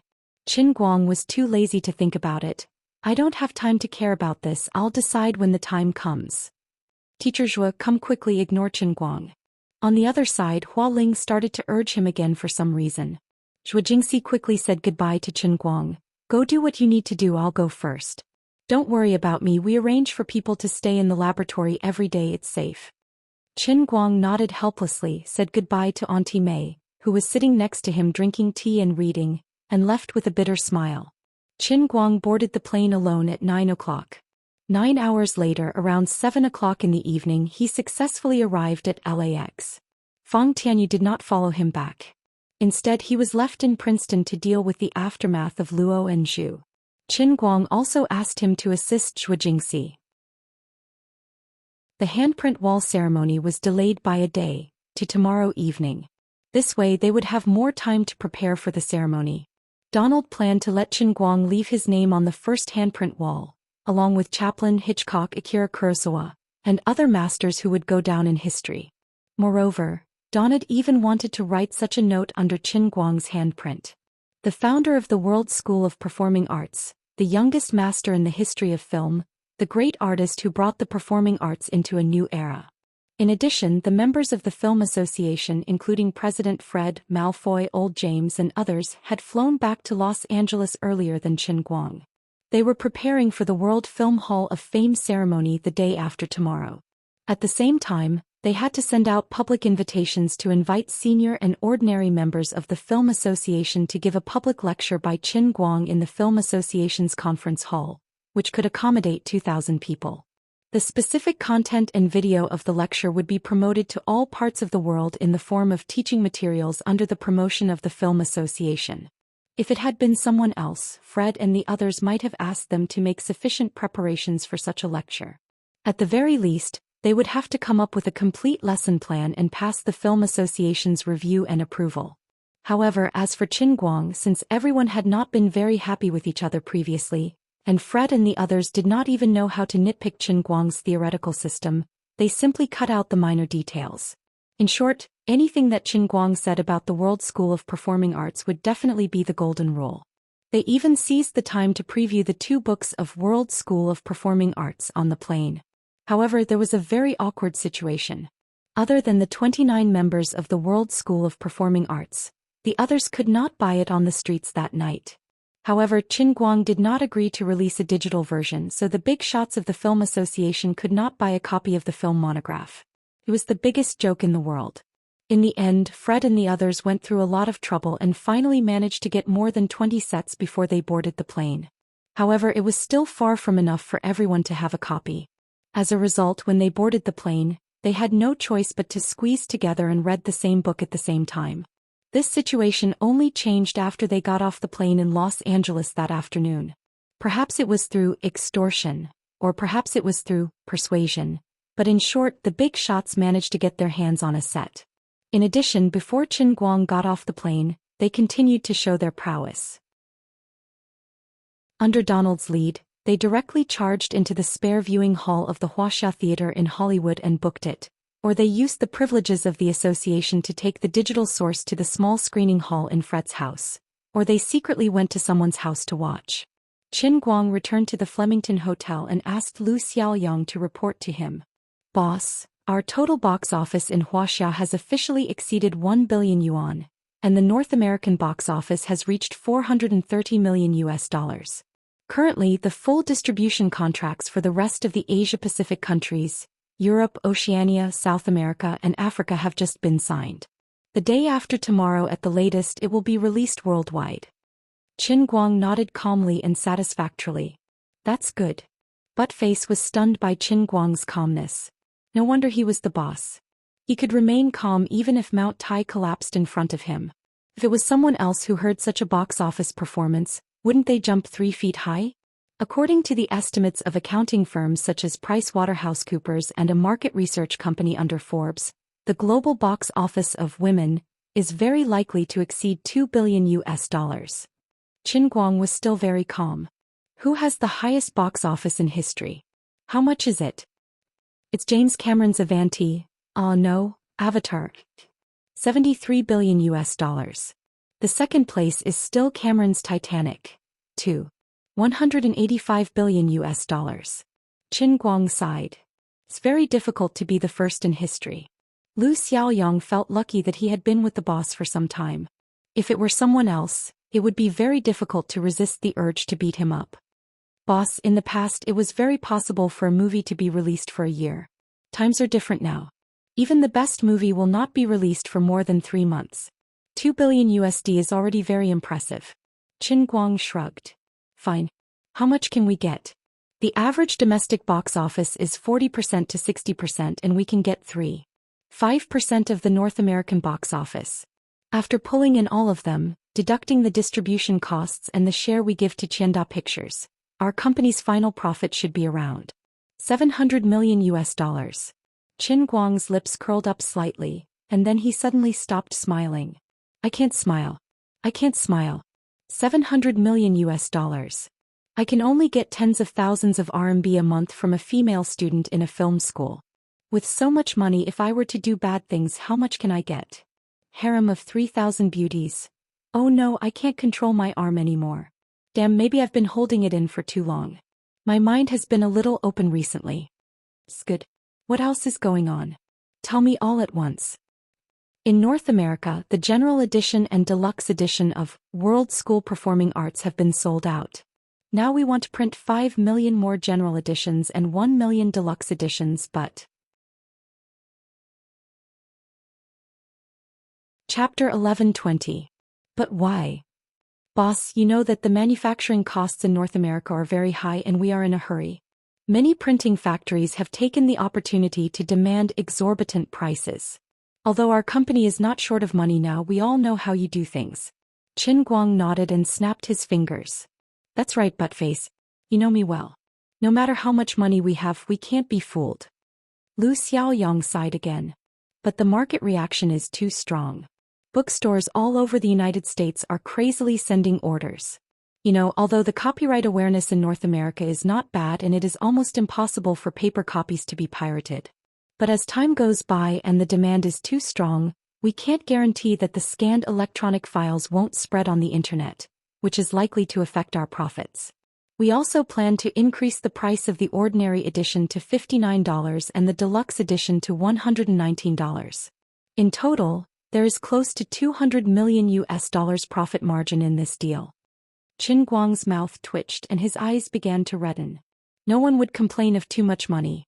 He also realized something else. Although after last night's battle he was one step closer to the statue of Best Actor, and there was a faint feeling of budding in his heart, the statue still hadn't appeared. Of course, the sooner the battle was over, the better. It was indeed necessary to solve the problem of the shortage of the world faction as soon as possible. He tried to look calm, but it was very difficult. Then we should increase the print run. But the price of the printers is really high. Qin Guang also sighed. The old man had been in the business for many years and had never suffered losses in silence. Could it be that he had no choice but to admit defeat under the corruption of capitalism? Forget it. How much do they want? Lu Xiaoyang said with a bitter face. We contacted several companies. The average price of the ordinary edition is about $48, and the deluxe edition is about $80, which is twice their actual cost. Qin Guang pounded the table. This is unacceptable. Lu Xiaoyang also felt that this was unacceptable, but he couldn't think of a good solution. Just as he was thinking about this, his cell phone rang. He picked it up and saw that it was Yu Hong calling from China. It was past 9 o'clock in the evening there. He didn't know what Yu Hong was so urgent about. It's old Yu's call. Boss, I'll take it first. It's midnight in China. Lu Xiaoyang explained to Qin Guang and answered the call. What's up, old Yu? To make a long story short, I'm currently discussing something with my boss. On the phone, Yu Hong seemed to want to say something, but in the end he still opened his mouth and said, there's a little situation in the country. Xiao Lu, don't be in a hurry to tell the boss. Qin Guang's ears were sharp and he could hear everything clearly. With the old man's ears, did he even need to turn on the speaker? Yu Hong's sneaky "don't tell the boss" was as loud as thunder. They had rebelled. The team was too big and the people's hearts were scattered. It was not easy to lead the team. Even an honest person like old Yu wanted to hide something from him. This was intolerable. Qin Guang snatched the phone from Lu Xiaoyang. Old Yu, what's up? Why can't you tell me?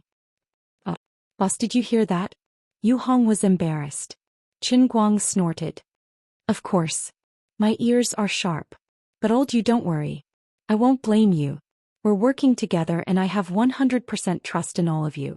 If there's anything wrong with your work, we can talk about it. I'm easy to talk to. You should know me. Yu Hong hesitated for a while. That, boss, I'll tell you? Go ahead. Don't worry and speak boldly. Qin Guang looked as if he was a magnanimous person who wouldn't hold a grudge against a lowly person. After that, he turned on the hands-free mode and gave a hand gesture to Lu Xiaoyang before making a reassuring expression. His body language and expression were basically saying, we've been working together for a long time. As long as it's not an unforgivable mistake in principle, I won't argue with you. Actually, this is not our problem. Alright, we also have some problems. But it's more of your problem, boss. Yu Hong spouted a whole bunch of strange words. Qin Guang felt that there was a hidden meaning in Yu Hong's words. Can you stop with the tongue twister? Old Yu, why are you getting more and more dishonest? Qin Guang pretended to be angry. Yu Hong finally said helplessly. There's a problem with the publishing and distribution of World School Performing Arts. Qin Guang was unhappy. What's wrong? We are robbing people in North America and asking for a high price. Are the printing factories in China doing the same? Yu Hong, no. This is not the case. It's another situation. Boss, the 10 million sets that you specifically mentioned before have all been printed, but the sales after the launch are a little awkward. How is that possible? Qin Guang was confused. He thought to himself that it was impossible. He was doing well in the foreigner's territory and he was even out of stock. Why did his own people not buy it? What kind of world is this? Why are those evil trolls targeting me? Is there a limit to your worship of foreigners? As a fellow Chinese, I have succeeded. Why can't you see me doing well? The old man's plan to win the Best Actor award was based in China. How could this be? People's hearts are not what they used to be. It's sad and lamentable. Mr. Lucen once said, "Forget it. I won't quote the classics. Anyway, I've been tricked by my own people this time." Qin Guang was heartbroken. What is this? Old you don't know how popular World School Performing Arts is in North America. I really didn't expect that my family in China is dragging me down. Boss, it's not easy to sell the full English version in China. After all, it's difficult for ordinary readers to read it. Qin Guang's expression suddenly froze. Then he grabbed the phone and turned to look at Lu Xiaoyang. Butt face, is the full English version printed in China? Lu Xiaoyang nodded with a bitter face. That's right. Boss, you only wrote the English version. We were in a hurry to print it. You didn't even have time to translate it. We didn't have enough time to find someone else to translate it. We wanted to print a few copies first to test the waters, but you insisted that we print 10 million copies. The cost of printing in China is lower, but the total cost of 10 million copies is more than 200 million renminbi. Yu Hong was also saying something similar on the phone, but it was more practical. Well, boss, these printing houses only took part of the deposit from us because of the reputation of the Tianguang Group and the impressive box office of Women. But now all the books have been printed, and they are all piled up in the warehouse of our cooperative publishing house. The problem now is that on one hand the publishing house wants us to take all the books away as soon as possible. On the other hand, the printing house also needs to pay the balance as soon as possible. But the booksellers all over the country are asking us to return the books. Many of our previous orders have been cancelled. The full English version is really not selling. Qin Guang knew that things were not going well. This was King embarrassing. After all this time, it was not that his family had abandoned him. It was just that he had been hot-headed and arrogant. He did not pay enough attention to the details and forgot the most important thing. He took it for granted that he had created the magnificent feat of selling 10 million full English versions of academic monographs in China. As for why Yu Hong and Lu Xiaoyang did not dissuade him back then, Qin Guang could understand. When he decided to come to the United States to cause trouble, Qin Guang brainwashed others in all kinds of ways. He boasted about himself to be unparalleled in the world. That was not all. He was extremely tough and would do what he said. He did not accept any objections at all. In ancient times he was even more stubborn than Xiangyu the Conqueror. Furthermore, the four great warriors had brainwashed him and had inexplicably strong confidence in him. So, even if they felt that it was nonsense, they still believed in Qin Guang's nonsense. They thought that even if it was an English version, it might really be able to sell in China. So far, the boss had never made a wrong decision. Because of this, the 10 million copies of the performing arts monograph were published in China in the shortest time possible. It was released on a large scale in the market. Unfortunately, it turned out that selling combs to bald men, tampons to men, and Quan Zhilong's autographed posters to Wu Jing was not reliable at all. A few days had passed and the total sales had not even exceeded 10,000 copies. It was impossible to sell them. So the boss was not always right. It was normal to fall into a ditch once in a while. Just now, Yu Hong didn't mean to hide it from Qin Guang. Although the senior managers of the companies were partly responsible, Qin Guang was the one who made the biggest mistake. Yu Hong was worried about Qin Guang's reputation. He had planned to find another way to tell Qin Guang the bad news in a more artistic way. But now that his ears were so good that he could hear it from the side, there was nothing he could do. Seeing that Qin Guang was silent, Yu Hong thought he was blaming himself. So he comforted him, "Alas, boss, we are responsible for this. We didn't fulfill our duties and caused a great loss to the company." Seeing Qin Guang's serious face, Buttface also took the blame. "Boss, don't worry. We will find a way to overcome this difficulty together." Qin Guang forced himself to stay calm and waved his hand. "This is not a difficulty at all. It's just 200 million yuan. Our movie makes so much money. It's just a drop in the bucket." Boss, it's 260 million yuan. On the phone, Yu Hong interrupted at an inopportune time. Qin Guang's hands trembled slightly. He was so sad that he couldn't put it into words. Looks like this old man's illustrious reputation is going to be ruined in a day. What a scam. If it was another boss, he would have thrown the blame on the table immediately. Why didn't you remind me earlier? However, Qin Guang was not used to shirking his responsibility. Before he came to the United States, he had been furious because his colleagues always undermined him. When he decided to print 10 million sets, Fang Tianyu and Lu Xiaoyang also questioned him. He was so obsessed with the pleasure of acting tough that he lost his mind. He didn't give them any room to object. However, it was useless to regret now. His loss was even more painful than buying the Tangshan industrial plant for 170 million yuan. This was the disadvantage of getting richer and richer. When he was poor, he made a stupid mistake and was cheated online. The loss was only about 1,000 yuan. Now he was so rich that his loss was as high as 260 million yuan because of his carelessness. Although he was making money on the movie side, it was sad to lose money on the other side. He forced himself to stay awake. Pa, this is a small matter. Don't worry about the details. I let go of the microphone and yawned, but my mind was spinning rapidly as I tried to think of a way to escape. Faced with this situation, how should I turn the tide? He could admit that he lost money, but he couldn't admit that he lost money. This would stain his glorious image in the eyes of his employees. He must think of a way to turn the tide as soon as possible. Suddenly, his mind seemed to be enlightened. Ding dong. I got it. The Qin Guang in Lu Xiaoyang's eyes suddenly stopped frowning. Not only that, the corners of his eyes began to bend slightly and his mouth began to smile. What kind of smile is this? Qin Guang's expression reminded Lu Xiaoyang of the Romance of the Three Kingdoms that he had read many years ago. In the story, Zhuge Liang, who was thousands of miles away, won the battle. The prime minister didn't even hide the truth from his own people when he tricked them with his amazing plan. When everything was settled, Prime Minister Zhuge, who even tricked his own people, would show an expression that said, "Ha, you idiots. You didn't expect this, did you? Let the old man tell you everything in detail." That's right. Don't panic. Don't panic. Don't panic at all. Qin Guang finally spoke once more. His voice was filled with vigor. He waved his hand generously. Lao you buttface, you are all not. Yes. Panic. Everything is under control. To tell you the truth, this old man, oh no, this is my preparation for a rainy day.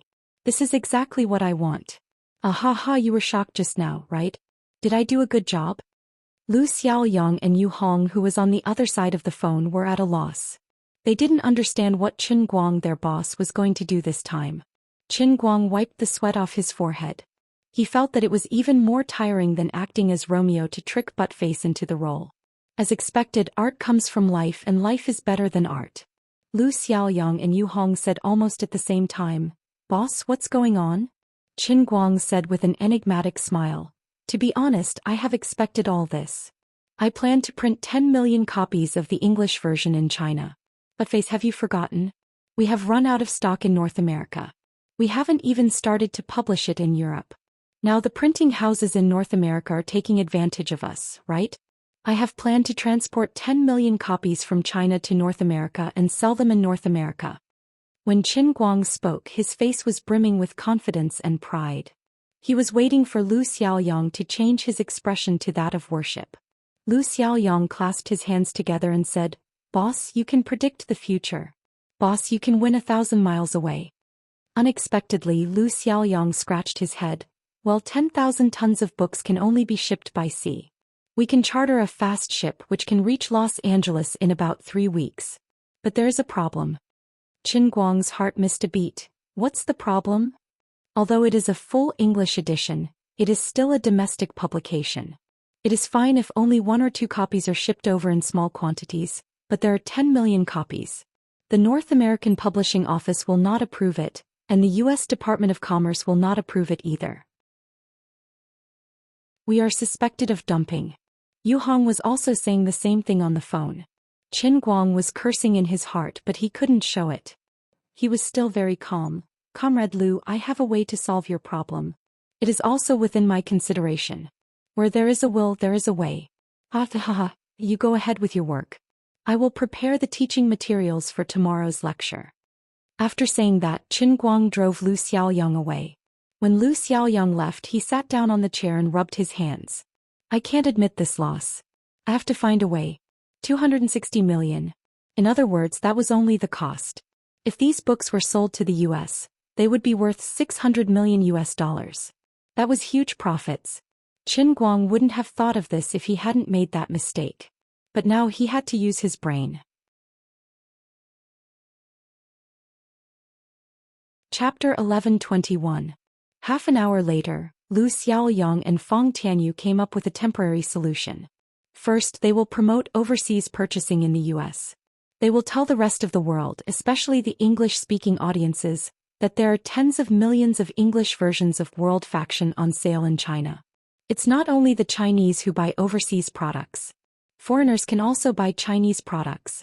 If you are in a hurry and want to see the secrets of World Faction, don't hesitate to pick up your phone and call the purchasing hotline.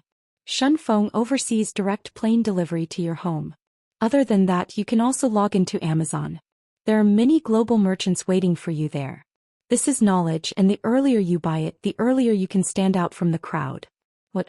Someone thinks the $10 postage is too expensive? This must be because your pursuit of acting is not strong enough, and you are not loyal enough to the world's best actor. Lu Xiaoyang reported this idea to Qin Guang, and Qin Guang did not comment on it. He will sell as much as he can first. The cost of shipping by air was indeed too high, and the company couldn't afford it. If the cost was shared among all the consumers and the consumers had to bear it themselves, it was indeed a good solution. However, the quantity should not be too large. Selling hundreds of thousands of sets from overseas was probably the limit. Fine. Let's do it this way. I have no objections, but this is not my main idea. You all go ahead.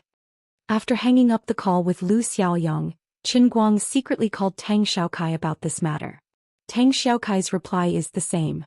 It is not difficult to ship the goods over. The difficult part is how to legally sell the goods in North America. Lu Xiaokai can help by using his connections with the U.S. Department of Commerce. But the results are not guaranteed. Their international friends were very strange. When they found you pleasing to the eye, or when you were selling rare resources such as rare earth minerals, they would never talk about anti-dumping with you. No matter how many you bring, they will buy the same amount without any hesitation. But if it is a finished product or a cultural publication, they will have thousands of rules to explain to you. It is hard to deal with. No matter who it was, they didn't care about connections, they only cared about money. 10 million sets of Wuxia's publications were shipped to the US, which meant that the US publishing and printing market would be hit hard. It meant that the US's GDP of hundreds of millions of US dollars would disappear out of thin air. The United States also has workers, and American workers also have to eat and drink. With so much GDP evaporated, the businesses here would lose a lot of revenue. Their publishing and printing industries would be affected, and many people would lose a lot of income. This was a very long-term effect. No matter which country in the world, the management of cultural publications such as audiovisual products and books was very strict. There were many reasons for this, but it could be summed up in one word: there's no way. After hanging up the call with Tang Xiaokai, Qin Guang began to rack his brains for a solution. He waited until the afternoon, but still couldn't come up with any effective methods to deal with this matter. On the other side, although he looked confident and everything was under control, the four Vadras of the Tianguang group did not stop showing their prowess. After thinking about it, there was really only one other way besides smuggling. This method sounded simple, but it could be summed up in 5 words. The boss has the final say. At noon, Qin Guang dyed his hair back to black. After a long struggle, he didn't really care. However, he had received a call from his mother, who asked him about yesterday's Romeo and Juliet. His mother, Feng Rong, was very satisfied with his performance. Just before hanging up the phone, she threw him this sentence. "Oh, that hair of yours is a wig, right? I'm so nervous. Let me tell you, the youngest son of Auntie Lu next door dyed his hair a few days ago. His feces were yellow, and he looked neither like a man nor a woman. He was beaten up by his father, screaming like a pig being slaughtered. It was really miserable." "Ah, wig, of course it's a wig. How could I possibly dye my hair? Even if I shaved my head, I can't dye my hair." Qin Guang pinched his head of golden hair, which was the same as little Li's, and lied with his eyes wide open. This was clearly a naked threat from Mom. After hanging up the phone, he went straight to the hairdressing salon not far from the Flemington Hotel. Under normal circumstances in the North American service industry, there was no one to serve you during lunch breaks. However, Qin Guang had a big face. The television in the hairdressing salon was broadcasting a replay of the UBC television station. Moreover, Qin Guang was waving a shiny HSD in his hand, so he decided to work overtime without any explanation. More than 2 hours before the handover ceremony, Qin Guang dressed up and arrived early at the Wuxia Theater in Hollywood. He met up with Donald Zhou Xian and James Watson Sr., who were hosting the ceremony. Originally, President Fred had wanted to come first, but considering that he still had to be the one to invite Qin Guang into the International Film Hall of Fame tomorrow, he decided to avoid arousing suspicion today. Donald walked out of the meeting room. "Mr. Qin, many of your friends are waiting for you at the party over there. Some of them will arrive later. Today is a very important day." Qin Guang nodded. "Thank you, Mr. Joshtan, for your help, and thank you, Mr. Watson. Without you, I wouldn't have been able to invite so many big shots." On the way here, Qin Guang had received the guest list sent to him by the staff of the Wuxia Theater. Compared to the incomparably cold premiere 10 days ago, today was like a starry night.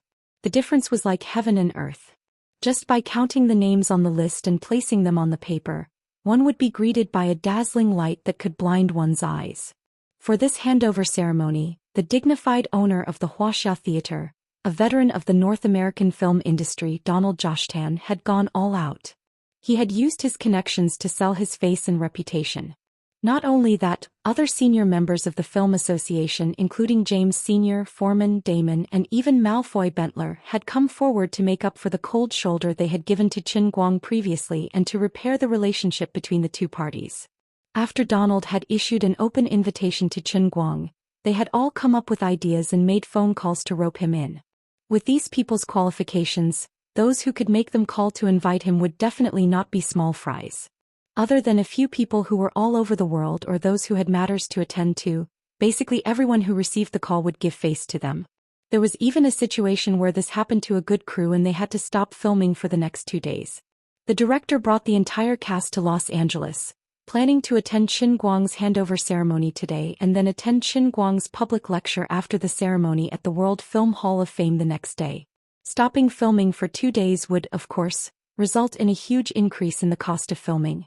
The explanation given by these directors to the investors was simple. In the ancient Wuxia saying, "Sharpening the axe will not delay the work of cutting firewood." They did not come here just to support Qin Guang. Their main purpose was to attend Qin Guang's public lecture and see if they could get their hands on a few copies of The World's Faction that were hard to come by on the market. They did all this to improve the acting skills of the main cast and also to improve their understanding of movies as a director. Everyone's ultimate goal was to make the movie better. "What? Boss, why don't we buy The World's Faction ourselves and wait for the video materials for his public lecture? Stop fooling around. First of all, where are we going to buy The World's Faction now? Rob it? Secondly, can the effect of watching the video materials be compared to listening to the lecture live? Do you still want our movie to be good or not? Look at women. There's nothing special about the script and the main cast. It's even in Mandarin with English subtitles. But what about the box office performance? Why don't we learn from them? Do you still want to get rich?" With such a good reason, the investors could not say anything and could only let it go. There were already 3 complete main cast teams here, and there would be 5 more before the ceremony started. Old James patted Qin Guang's shoulder happily. "Don't thank me. This is our duty and what we should do. Let's go and say hello to everyone." Surrounded by the 2 of them, Qin Guang went straight to the large banquet hall in the Wuxia Theater. Looking around, there was indeed a gathering of celebrities. There were familiar names everywhere, huddled together and whispering to each other. There were people from the entertainment industry, celebrities from the business world, and even some big shots in the political world. Seeing that Qin Guang had arrived, these people turned their heads and waved at Qin Guang enthusiastically. Basically, the National Film Association represented the mainstream attitude of the European and American mainstream towards Qin Guang. Qin Guang had gained the recognition of these people, which was equivalent to breaking into the mainstream values of North America in one fell swoop. Qin Guang had not officially won the Oscar, and the Best Actor award had not been settled yet. It had not been easy for him to make a comeback, so for the time being he had to save some face for these people who had destroyed his stage. Even if they wanted to settle the score later, he had to endure it first and wait until everything was settled. With this thought in mind, he was also very enthusiastic, greeting everyone who came. The scene looked very harmonious and warm. As for these people who were holding champagne to toast him, Qin Guang drank as much as they came. He was very vigorous. As a dignified martial sage, he would not even faint when taking a bath in erguotu, not to mention champagne. In the process of these European and American celebrities contacting Qin Guang, they also changed their previous prejudices against him. How was he arrogant? How was he arrogant? With such high artistic achievements, he was so young, yet he was so polite and well-spoken. How rare was that? This was completely different from the reputation that he had shown in the past. It was not at all like what others had criticized him in the past, that he was arrogant after achieving success and looked down on others. He was both gentlemanly and calm. In particular, his aristocratic medieval English accent was simply charming, causing the eyes of many socialites to light up. There were also some international friends such as the French, German, and Spanish, who had mastered several languages, and English was only a second language. Out of curiosity, they spoke the languages of their respective countries with Qin Guang, but Qin Guang accepted them all. He was able to communicate with people in every language, and his pronunciation was as accurate as that of a national broadcaster. These European and American celebrities had never seen such a demeanor, and they were all stunned. His skills were extraordinary, but his attitude was amiable, neither servile nor overbearing, and he had a graceful demeanor. It had completely refreshed the inherent image of the Chinese in their hearts. Admittedly, when he had first come to the United States, the heroic words that he had said were a little arrogant, but in retrospect he was clearly low-key and humble. If they had his ability and acting skills, they would probably want to move the Oscar to their own home. After chatting with everyone for a while, Qin Guang found a table with old James and sat down. Along the way, he had heard many people complain about the problem of wanting to buy World's Faction, including many directors and professors of film schools who wanted to buy World's Faction Performing Arts in bulk as teaching materials, but they could not buy it at all. They urged Qin Guang to change the current situation. Qin Guang was also heartbroken. 10 million sets were placed in his house and countless people were waving their US dollars, waiting to pay for them, but they could not buy them. He was anxious. Sigh. Qin Guang let out a long sigh. Old James asked, "Mr. Qin, why are you sighing?" Qin Guang changed the topic. "It's nothing. By the way, Mr. Watson, how many days until the Hollywood primaries?" Old James thought that he was worried about the Oscar and comforted him. "There's still half a month, but don't worry, Mr. Qin. It'll be fine." Qin Guang asked again, "What about the award?" Old James looked left and right like a thief, then whispered into Qin Guang's ear, "Mr. Qin, I'll tell you about this for now. Please don't tell anyone else." "Okay, I'm listening." "No problem." Qin Guang asked again, then, "Can we announce the news in advance?" Based on past experience, the normal Oscar announcement would be in March. There were still more than 2 months left and he was really anxious. Old James shook his head like a rattle drum. "That won't do. There has never been such a precedent for the Oscars. And you know, although the jury has been criticized all these years, we really have a fair and open vote every time. Before the people from PricewaterhouseCoopers hand the envelope to the guest presenter, and the guest presenter opens the envelope in front of the global audience, even the current Fred or the past me will not know who will win. Is that so? Then there's no other way." Qin Guang sighed again and stopped struggling. He knew that he was being a bit too much. He had already done it, but he still had to wait for more than 2 months in vain. This made him very sad. After waiting for more than 2 hours, this long-awaited and exceptionally grand ceremony was finally completed successfully under the watchful eyes of everyone. After the ceremony, it was naturally a grand reception. This was also a daily social event in Europe and the United States, but it was not broadcast to the public. There was no doubt that Qin Guang was still the focus of the crowd. Today was a festival that belonged to him. Qin Guang socialized with people with a heavy heart, but not many people could see that he was full of sadness. Finally, around 9 o'clock in the evening, Someone finally came from outside. This person's identity made his eyes light up. Dwayne Brown, the director of the National Bureau of Publishing, came side by side with President Fred of the Motion Picture Association. Fred had just finished his work at the association and happened to have an appointment with Dwayne, his elementary school classmate who had come to Los Angeles for business. In China, the director of the National Bureau of Publishing was roughly equivalent to the level of a deputy minister in China. He was on the same level as Qin Guang before he resigned. After Director Brown arrived, many people greeted him. After some simple greetings, he stood in front of Qin Guang, led by President Fred. Chapter 1122. Mr. Qin, let me introduce you. This is my elementary school classmate, Dwayne Brown, the director of the United States Publishing Administration. Dwayne, do you need me to introduce you to Mr. Qin? Director Brown pinched his chin and looked at Qin Guang with a smile. He extended his hand enthusiastically. Mr. Qin, nice to meet you. Qin Guang was overjoyed and squeezed Director Brown's hand. What the F***ck, what is this? A heavenly soldier descending from the heavens? Could it be that my hidden skill is the legendary lucky star and I get what I lack? Sure enough, I have the protagonist's halo. It's my destiny. The more he thought about it, the more satisfied he was, and the harder he squeezed Director Brown's hand. Director Brown's hand was squeezed tightly and he swayed it back and forth. However, Qin Guang only shook hands with him and did not speak. Director Brown looked up and found that Qin Guang's eyes were as bright as the stars in the night sky. He obviously wanted to eat him. What was going on? He had never heard of this great artist from Wuxia, Mr. Qin, who was a great scholar having such tendencies. Mr. Qin? Director Brown reminded him with a red face and tried to pull his hand out. However, with Qin Guang's strength, it was impossible for Dwayne Brown to break free. Qin Guang reacted first. Mr. Brown, I'm sorry, I forgot myself. I'm very happy to meet you. No, I'm very, very happy. About half an hour later, Dwayne Brown finally understood why Qin Guang had lost his composure. Qin Guang was more than 10 times more enthusiastic toward him than anyone else. He chased after him the whole time, chatting with him whenever he had the chance. Finally, his fox's tail was exposed.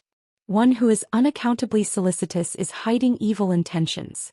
Director Brown also understood this principle from Wuxia, so he simply asked directly. Qin Guang knew that it was difficult to do such a big thing under the table with the way things were done in Europe and the United States.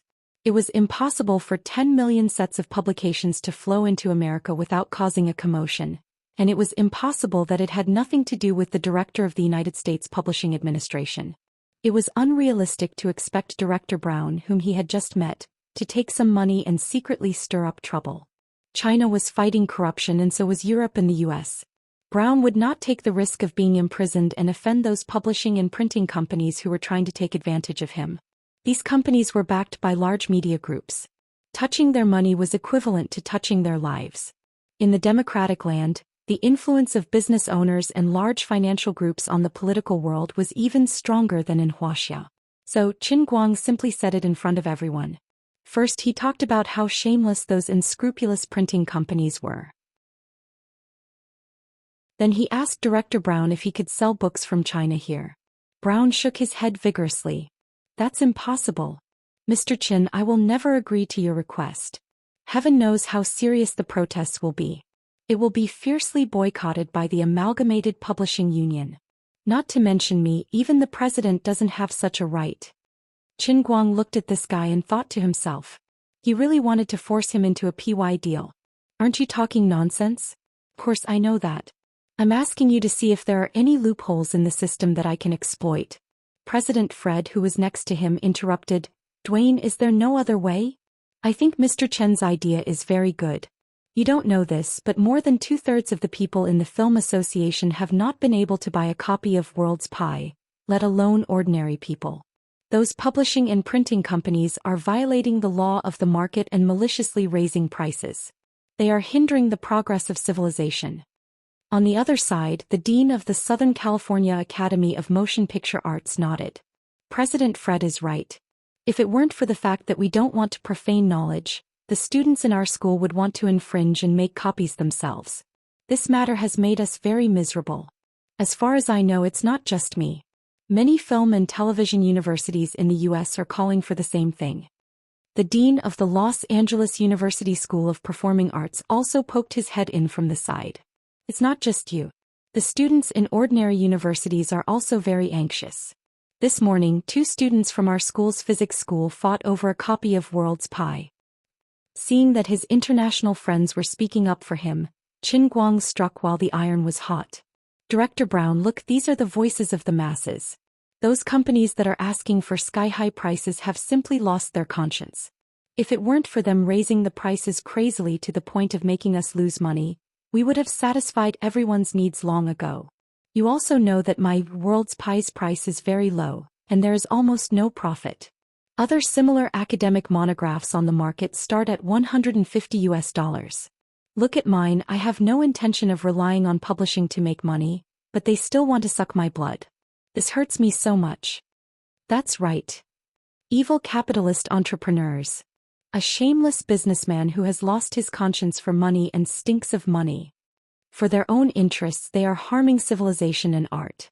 We can't let them succeed. Hearing the criticism from the people around him, Qin Guang nearly forgot that he was in the United States. Those that weren't in the know might even think that he was in the Paris Commune from decades ago. How great was the sentiment of the Soviet Union? They were all allies. Dwayne Brown was besieged. President Fred did not expect Qin Guang to stir up trouble with just a few words. He tried to smooth things over and ease the atmosphere. Dwayne, after all, Mr. Qin has just left his handprint on the wall with great figures like Chaplin and Martin Luther King. Otherwise, given his great achievements, is there any special channel to consider? Director Brown felt helpless. Okay, I have an idea. We can try to list the World's Pie Performing Arts as a UNESCO Intangible Cultural Heritage, and then put this monograph into a special channel for academic introduction. This way we can avoid the relevant regulations of the General Administration of Publishing and the Ministry of Commerce, but we will still have to pay a considerable amount of taxes to compensate the publishing industry. World Intangible Cultural Heritage. Qin Guang's eyes lit up. That's possible. The taxes can't be higher than the cost of printing in North America, right? He really wanted to take a selfie with his phone and post it on Weibo. Accompanying the text, Living World Cultural Heritage. The taxes shouldn't exceed $100 million, but it's very difficult to become a World Cultural Heritage, Mr. Chen. Director Brown said again. Qin Guang asked, why is it difficult? Director Brown shrugged. You know, the approval of World Cultural Heritage is very strict. Irma Watson, who had been eavesdropping, finally couldn't help but interrupt. Is it because Mr. Qin is still alive so it can't be considered a heritage? Shut up, Irma. James Sr. covered Irma Watson's mouth. Qin Guang felt that Irma's words made sense and he couldn't refute them at all. He felt that it was necessary to hang himself and make the heritage a real one. While the price was a little too high, it was a big loss. Qin Guang didn't know whether to laugh or cry. Then what should I do? Director Brown thought for a moment. How about this, Mr. Qin? Don't you have a public lecture tomorrow? You can apply to UNESCO now and I'll arrange it at the same time. You'll be teaching here and an expert from the headquarters will evaluate it online. After that we'll hold a week-long global public vote, and the final online public vote and expert review will be considered.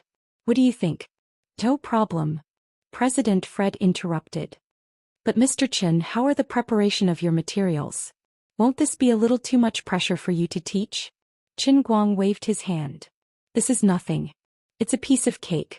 After discussing with everyone, they disbanded at around 10 p.m. Before leaving, Qin Guang counted on his fingers. The whole process that Director Brown said would take about 8 or 9 days. But this wasn't important. He could start in China tonight. Regardless of the consequences, whether it would succeed or not, he had to start pulling people in. As long as Dwayne Brown made an opening, it meant that things could be done. It was better than the previous situation where he had no idea where to start. According to this man's words, it seemed that the United UNESCO was something that the US government could deeply interfere with. Forget it. This was a little complicated. Now that the old man was out of the picture, there was no need to care about these details. Back at the Flemington Hotel, Qin Guang first asked Lu Xiaoyang to inform Yu Hong not to ask or say anything. Find a ship now, the kind that could pull 10,000 tons and was extremely fast. It would be best if it could ride the wind and waves with sparks and lightning along the way, and sail at a speed of 70 knots. While this wasn't very realistic, China's warships could reach this speed, but the US would not agree. The old men had their own opinions. Finally, Yu Hong set his sights on a luxury cruise ship that had just completed repairs at the port of embarkation and happened to be vacant. It could reach a speed of more than 30 knots.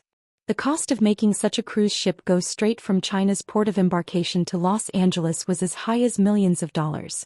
But it was not a problem. It wasn't until the ship was ready that Qin Guang could set off the day after tomorrow at the latest that he felt at ease. He immediately went online and was very satisfied with the almost one-sided public opinion on the internet and TV.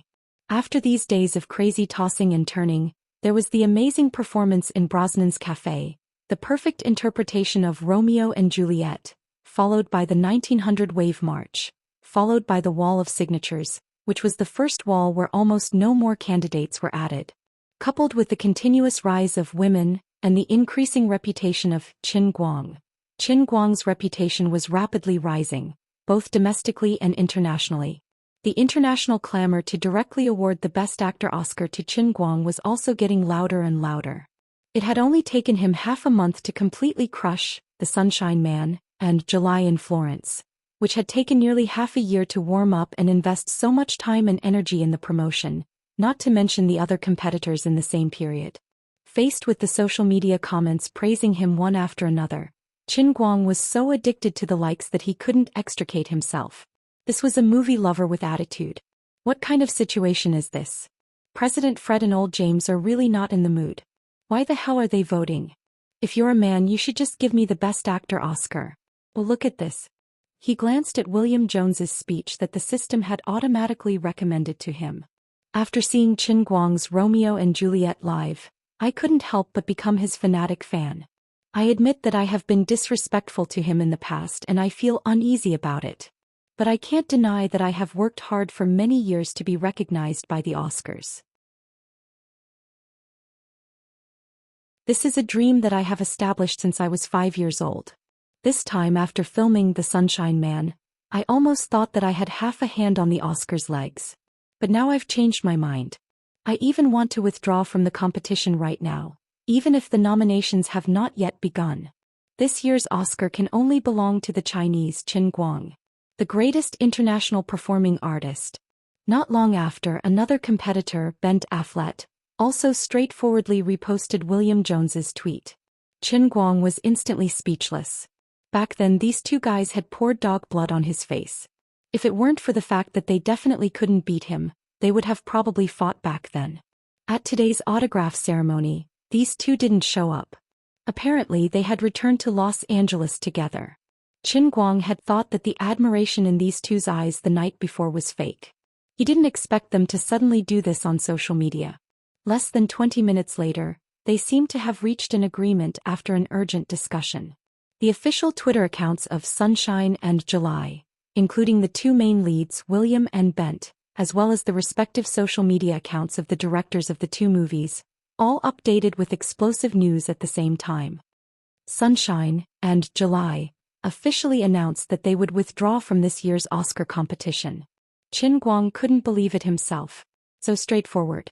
You guys probably know that you're going to lose for sure and are afraid of embarrassing yourself, so you might as well just accept your fate, right? The sudden decision of the two big Oscars once again set off a wave of public opinion. Qin Guang didn't pay any more attention to it. Instead, he returned to his bed and lay comfortably until the next morning. Before falling asleep, he couldn't help but think the other 10 or so competitors this year are a little thick-skinned. If I were you guys, I would admit defeat along with Sunshine.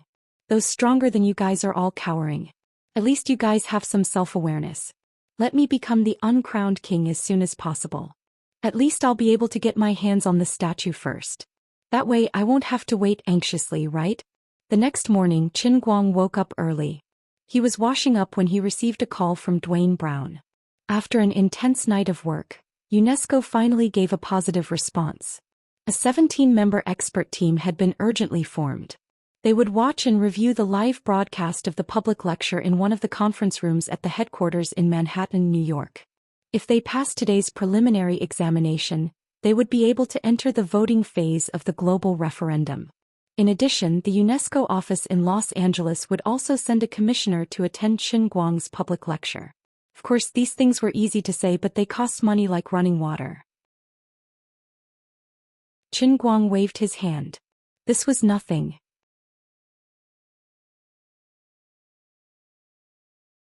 Chapter 1123. It was different from doing similar things in China.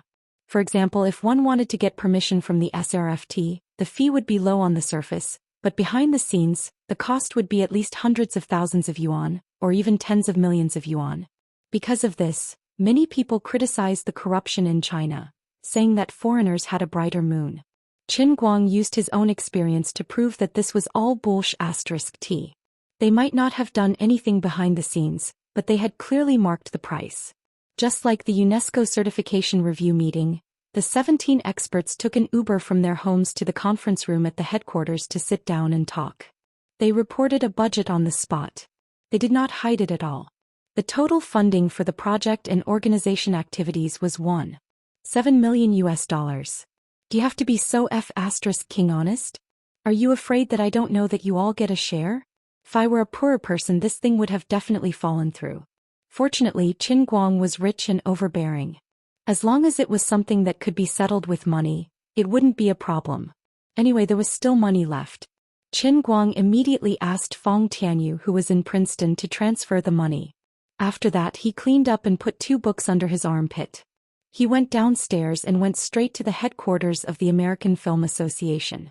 For Qin Guang, this place was not special or sacred. However, for the entire North American region and even the world's new filmmakers, this place was full of mystery. Many people even regarded this place as a holy land in their hearts. This was not surprising. Many people who were dedicated to the performing arts were not qualified to set foot on the marble stairs in front of this Baroque building. Almost everyone who appeared here was a famous person in the film industry. Almost every major decision that was closely related to the development of the global film industry came from the conference room in this building. Apart from that, every filmmaker regarded it as a lifelong honor to be able to hold a lecture here. So far, even many Oscar winners have not received such an honor. However, today when Qin Guang stepped out of the car, the dense crowd standing on the stairs burst into applause. Fred, the current president, old James, the former president, and even the white-haired former president, the former president who had been renowned since the 1960s, were among the people waiting outside the door. Fred was the current president, the former president who had difficulty standing, and was an old man who had been renowned in the world since the 1960s. He was now nearly 100 years old, but he also came after watching World School Performing Arts. Qin Guang did not expect the American Film Association to give him such a grand welcome ceremony. Although he did not know most of the people here, he saw that Fred and old James could not stand in the middle of the crowd. He knew that the status of the people here was not small. Not far away, flashes rang out. There was no need for the Motion Picture Association to send invitations to the media, and they would naturally flock over.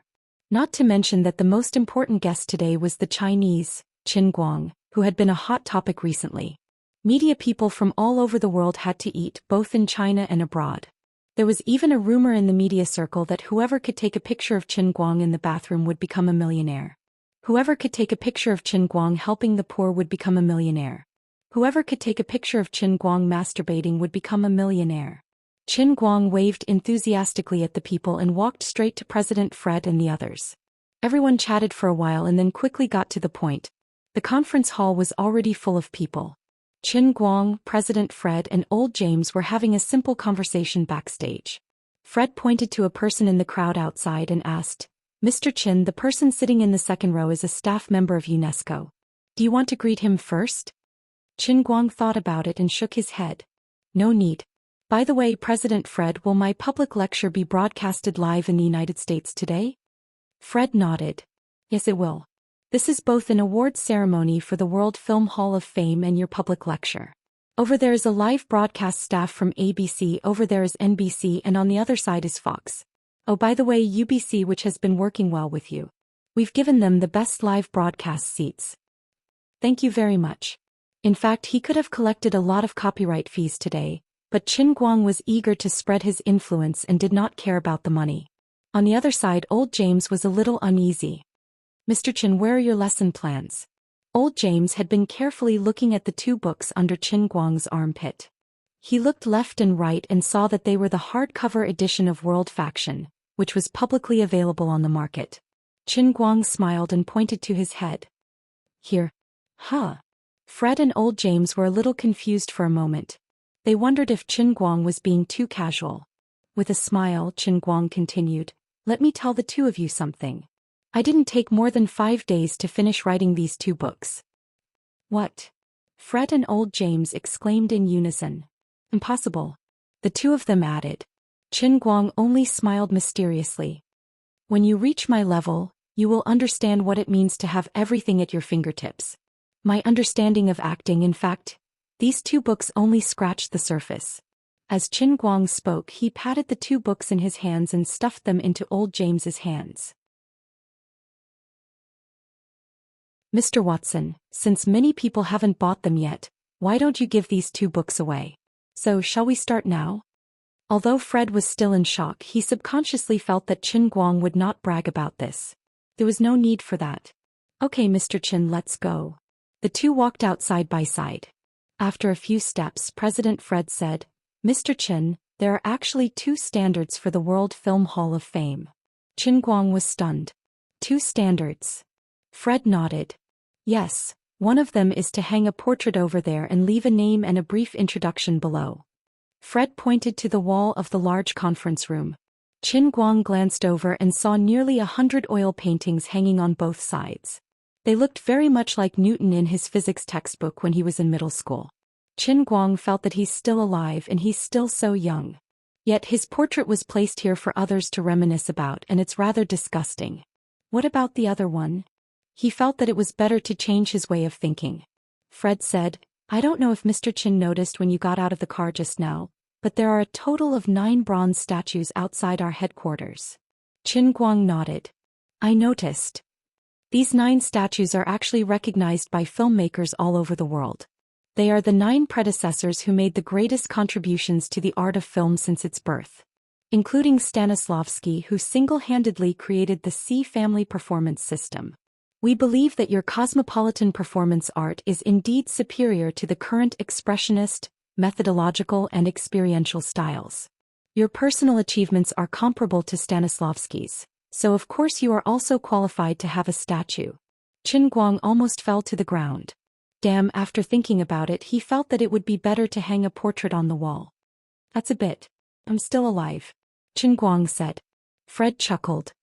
"Mr. Qin, maybe this is what you Chinese are particular about. But in America, in Los Angeles, it's normal for a city hero who is supported by the whole city to have his own statue. You can go outside the Staples Center and take a look. Shaquille O'Neal's statue has just been completed, and Kobe Bryant's statue will be completed soon. Before that, there were statues of West, Kareem Abdul-Jabbar, Johnson and Hearn." Only then did Qin Guang feel relieved. "Is that so? But considering your age and the wide range of hobbies you have shown in the past, everyone felt that it was likely that you would lose interest in movies after you won an Oscar. So, when Damon proposed to erect a statue for you, there were still some objections within our association. After all, the Lakers are just the Lakers of Los Angeles, and the American Film Association is the temple of the entire world of movies."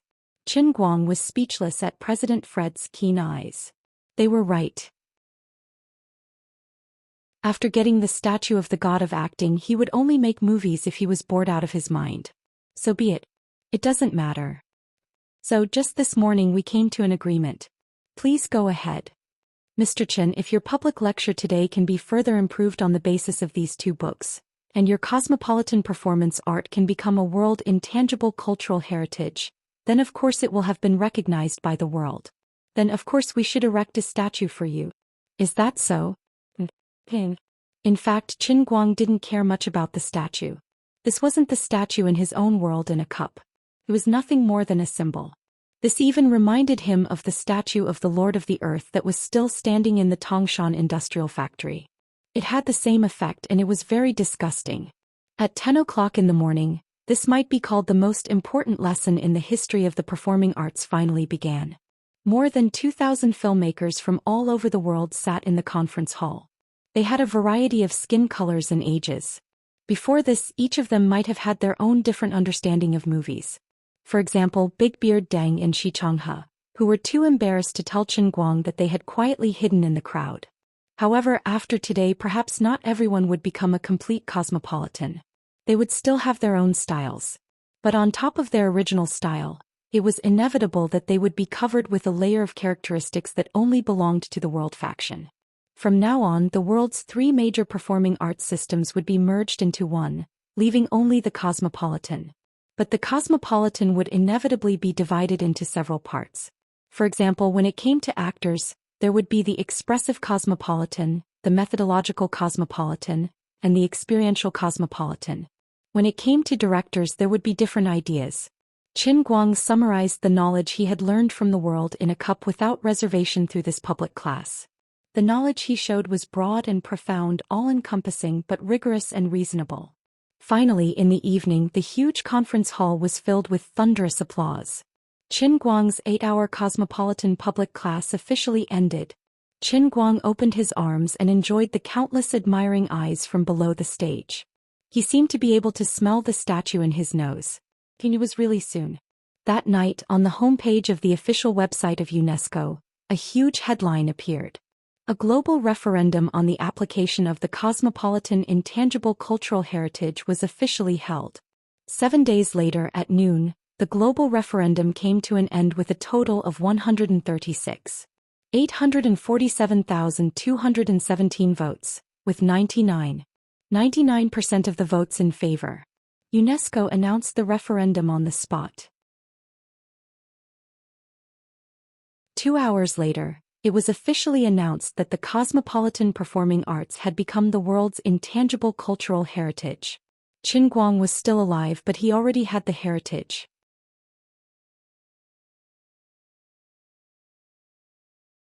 Chapter 11:24. There was no point in staying in Los Angeles anymore. Qin Guang flew to Princeton again, mainly to help Zhou Xian solve some problems with photocatalysis. Although teacher Zhou had a deep understanding of the 5 God-level formulas after enjoying the double PY transaction, she was still a bit of a cramming method of teaching. Although she had some details in her mind, she still needed some time to summarize them as a whole. By making this trip, Qin Guang could more or less save some time. Unfortunately, he didn't get what he wanted in a certain aspect. He didn't know if Zhou Xian was doing it on purpose or if she was really addicted to it. While Qin Guang was in Princeton, she simply lived in the laboratory and didn't go out at all. A fly couldn't bite a seamless egg. The night before the World Pie Cruise arrived in Los Angeles, Qin Guang returned to Los Angeles. Time passed bit by bit.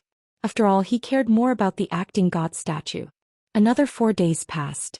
During this period, with Los Angeles as the starting point, tens of millions of copies of World School Performing Arts spread across the United States like a wave.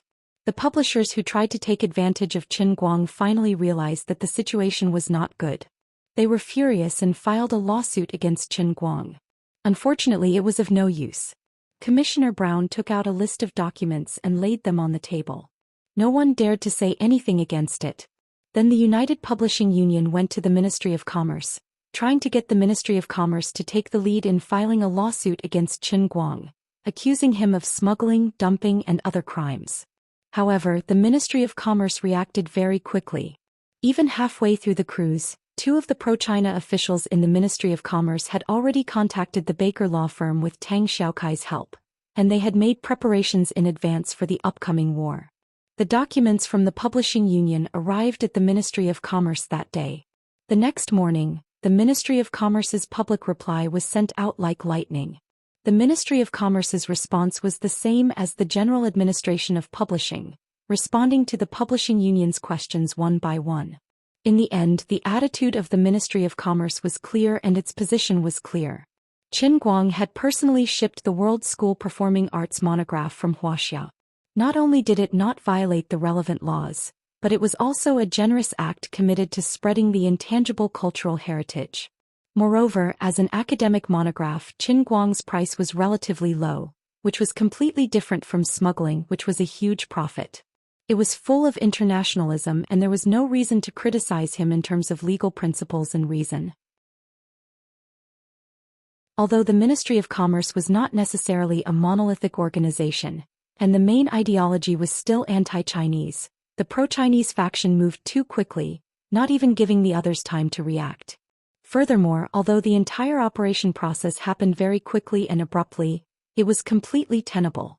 Unless the current Special Passage Treaty on the world's intangible cultural heritage was amended, there was no other way. No one could stop the 10 million sets of World School Performing Arts from spreading like a virus across the United States. The members of the publishing union had no other choice but to bite the bullet. In the end, they had no choice but to reluctantly accept this cruel reality. Fortunately, the high taxes paid by Qin Guang soothed their hurt feelings. If it was in the past, asking Qin Guang to pay hundreds of millions of dollars in taxes was equivalent to asking for his life. But now, Tianguang Group can make a net profit of nearly $700 million from the global box office.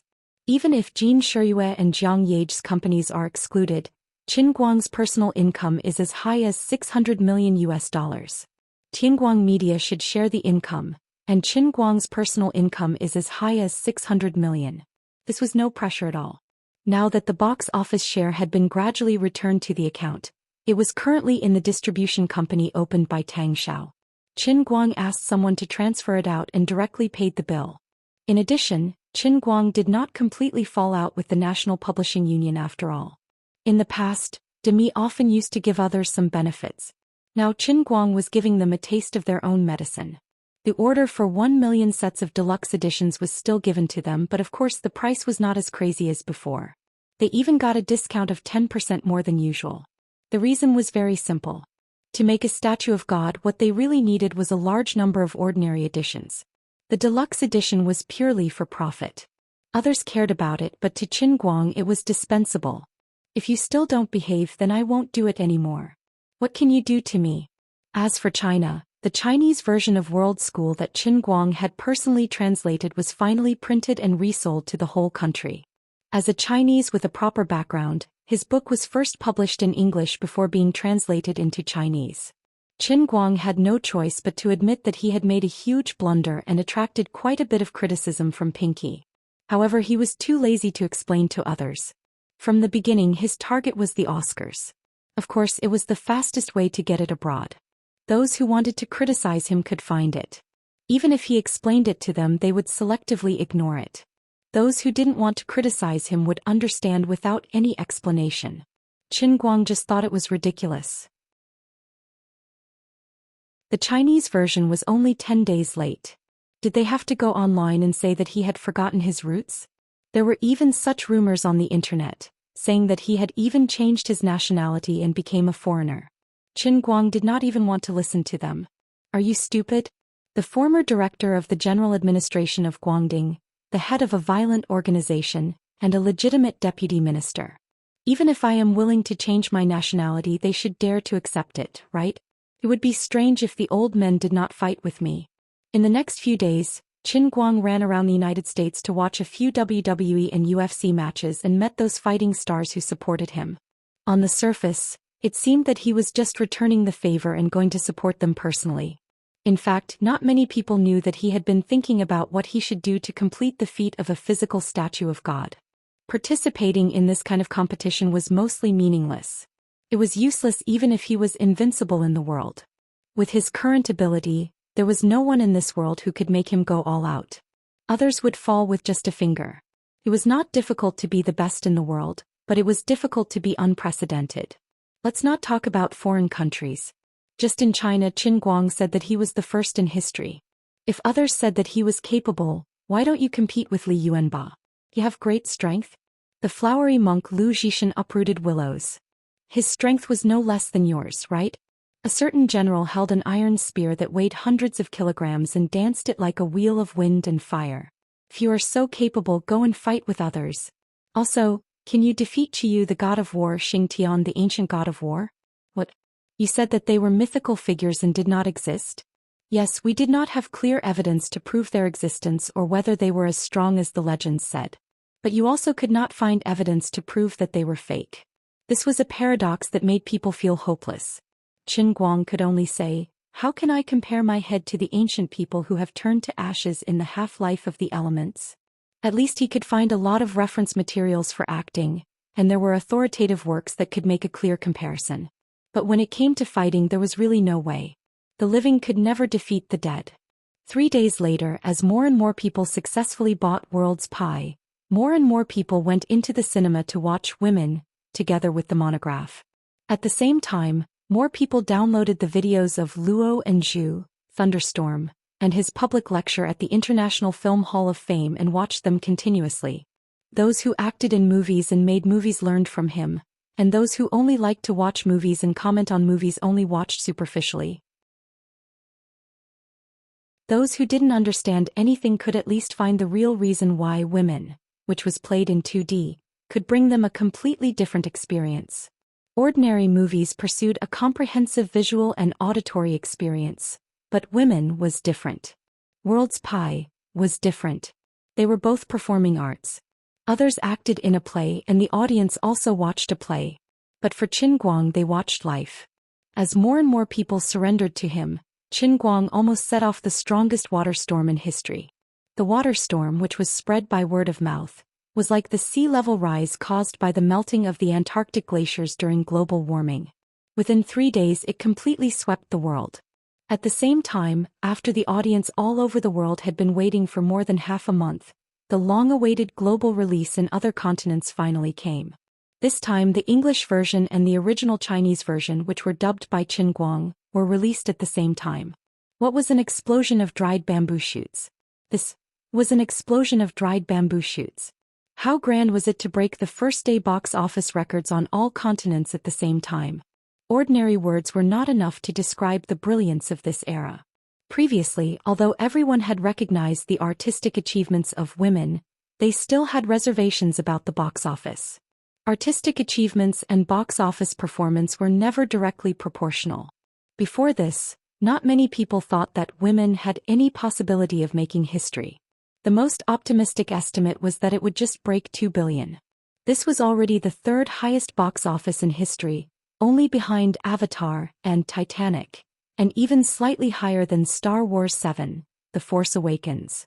But now that the movie was really released worldwide, it was unknown whether it was because of the sudden release of the impact of the accumulated box office in all continents, or because the movie was originally so suitable for all ages.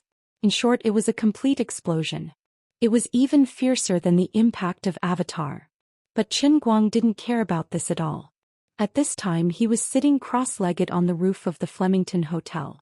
Obviously, an unprecedented strong sense of worship was coming from all over the world, as if it had materialized. Qin Guang could even see the faces of people like Emma Watson and William Jones from these thoughts. He had already vaguely felt that the power of the Holy Grail that filled every corner of the earth was becoming more and more active.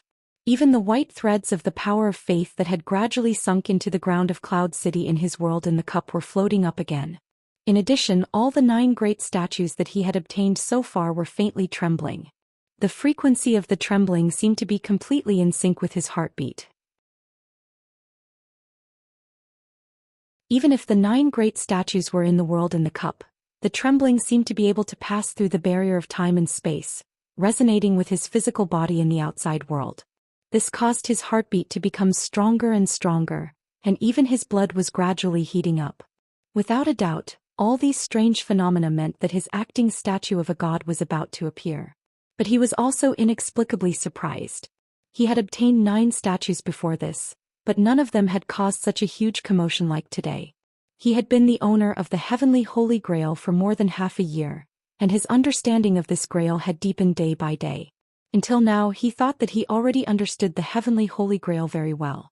But now, a situation that was completely out of his expectations had suddenly appeared, causing him to wake up in an instant. After all this time he still knew almost nothing about this broken Grail. The leaked power of the Holy Grail.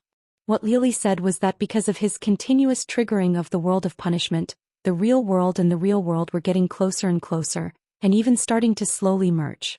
The almost imperceptible but irresistible power of the Holy Grail and the elemental power between heaven and earth was becoming more and more intense. There was also the mutated wolf pack that he had previously encountered in Whitewater River County, or the phone thief who had suddenly died after being arrested by Wu Tong, or the special world in the cup in the laboratory used to study photocatalysis that was inexplicably triggered, and the birth of the new statue that had caused the power of the Holy Grail and the elemental power in the outside world to go berserk at the same time. Then there was the strange phenomenon of his heartbeat resonating with the statue. All of this seemed completely out of the ordinary. Regarding this, Qin Guang only wanted to say 5 words.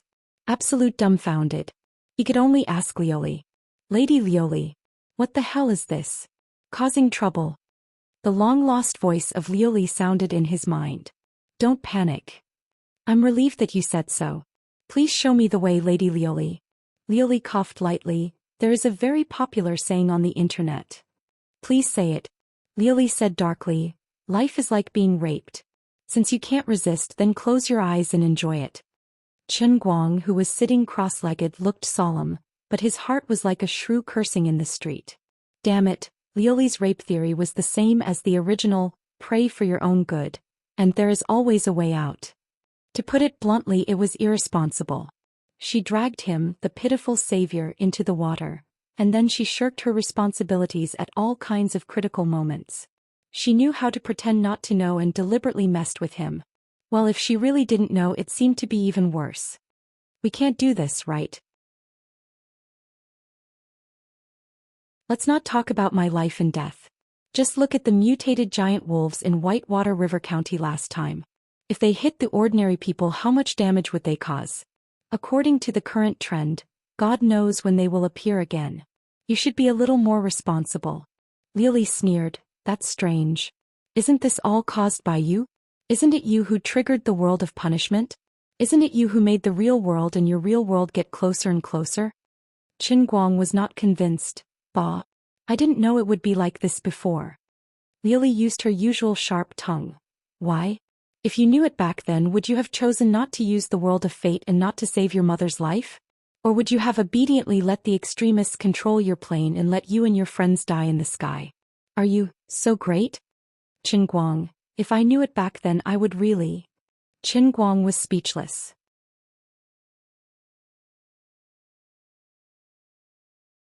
Chapter 11:25. He found that not only was he no match for Liuli, but he was also no match for her in words. Even though he had mastered 4,987 languages and was proficient in millions of vulgarities in various languages that could make people doubt their lives, he was still no match for Liuli when it came to reasoning. Liuli gave him an extremely difficult choice. Was he going to sacrifice his mother or drag the whole world down with him? Was he going to sacrifice himself and his woman or drag the whole world down with him? Even if he had known the result and was given 10,000 chances to choose again, it seemed impossible for him to make such a heroic declaration.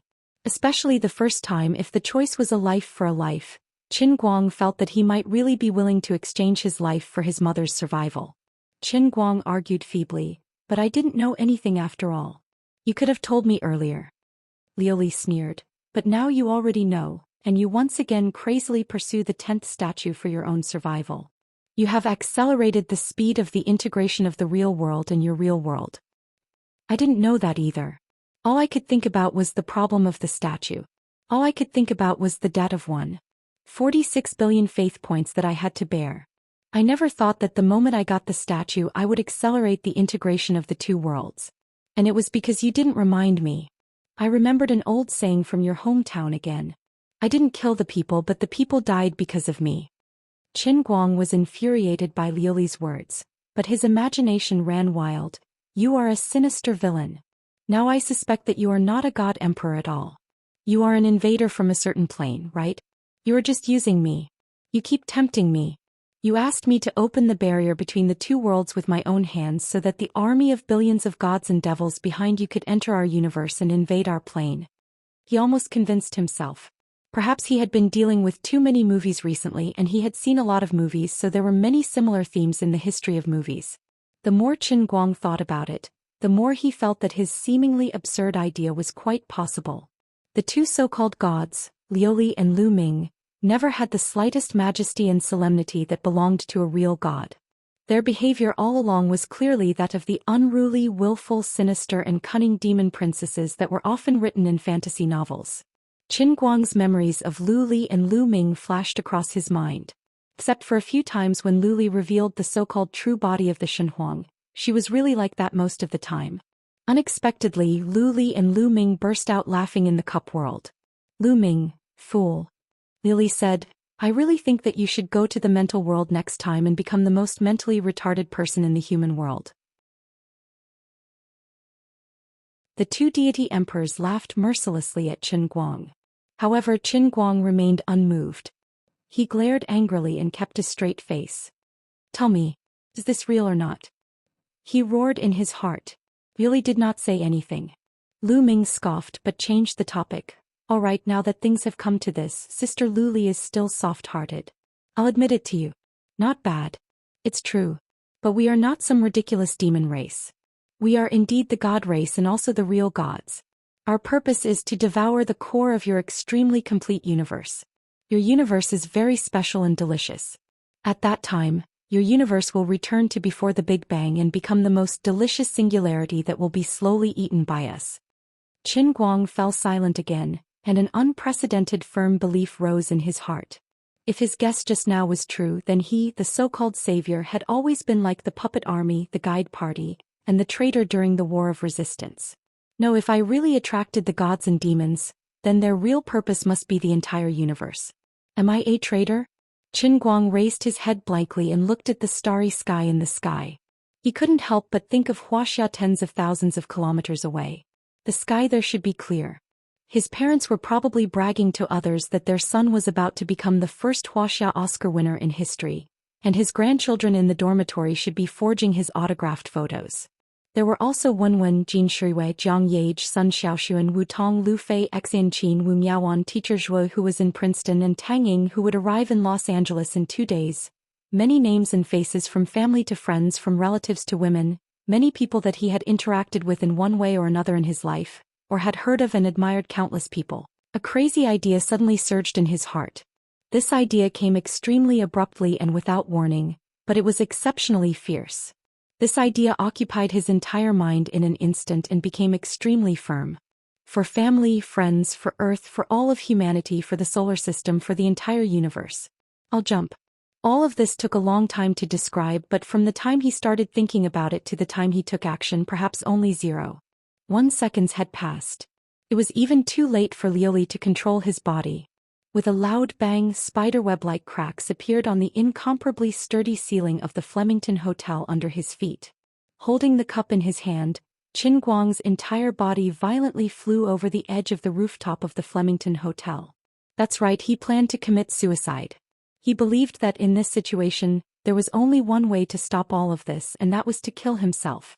Flying over the rooftop of the 19th floor of the Flemington Hotel, floating in the air, Qin Guang silently thought, really, I never dreamed that I could actually be so great. Forget it, it's better for me to die than for everyone else to die. I'm going to die sooner or later anyway. Rather than dragging the entire world to hell with me, I might as well go one step ahead. If everything that happened to me could be recorded in a book, I wonder if the future generations of humanity would laugh at my ignorance and ridiculousness, or praise my greatness and bravery. Death can be lighter than a goose feather or heavier than Mount Tai. But for me, my death is the weight of the entire universe. I can't even describe how great I am. This simple leap of faith of mine, what kind of majestic spirit does it carry? Just as Qin Guang was constantly hypnotizing and numbing himself in his heart, constantly finding millions and millions of sufficient reasons for this seemingly rash and impulsive leap of faith, this conversation appeared in his mind again. Dear Cry, you idiot. This fool really believed it. You don't even know the situation when you're joking. This was Lioli's hysterical roar. Qin Guang thought to himself, what's going on? Then his eyes widened. What? Dear Cry also panicked. This emperor is King, convinced by you. You're really jumping off the building. Crazy. Completely crazy. Still floating in the air with the cold wind blowing, Qin Guang became more and more dumbfounded. Big. Faster thief. Does this mean that Dear Cry is joking? Impossible. I don't believe it. Feeling the strong wind blowing against his face was almost deformed. He shouted like this, but not a single sound came out. Liuli quickly explained, "Do you think this is possible? If it's really like this, why did we go through so much trouble to help you? Also, don't you feel that it's strange at all? Sometimes your control over the heavenly Holy Grail far surpasses this emperor. You don't feel it at all? Just like when you wanted to get customized training, when you used the Heaven's Line Grail in batches to improve yourself, your sovereignty over the heavenly Holy Grail far surpasses mine and Deercry's by countless times." Deercry also explained at the side, "That's right, my body, Sister Liuli's divine soul and the heavenly Holy Grail are all partially fused, but my control over this lousy heavenly Holy Grail is still surpassed by you, because the heavenly Holy Grail is you." "Enough. Deercry, don't say any more." Liuli suddenly interrupted Deercry and said, "In short, Qinguang, you have to believe me, I swear on my godhood, we are definitely not those strange things that you think. Also, the reason why it became like this is indeed not the fault of this emperor and Deercry. You are indeed the most fundamental reason and even the only reason.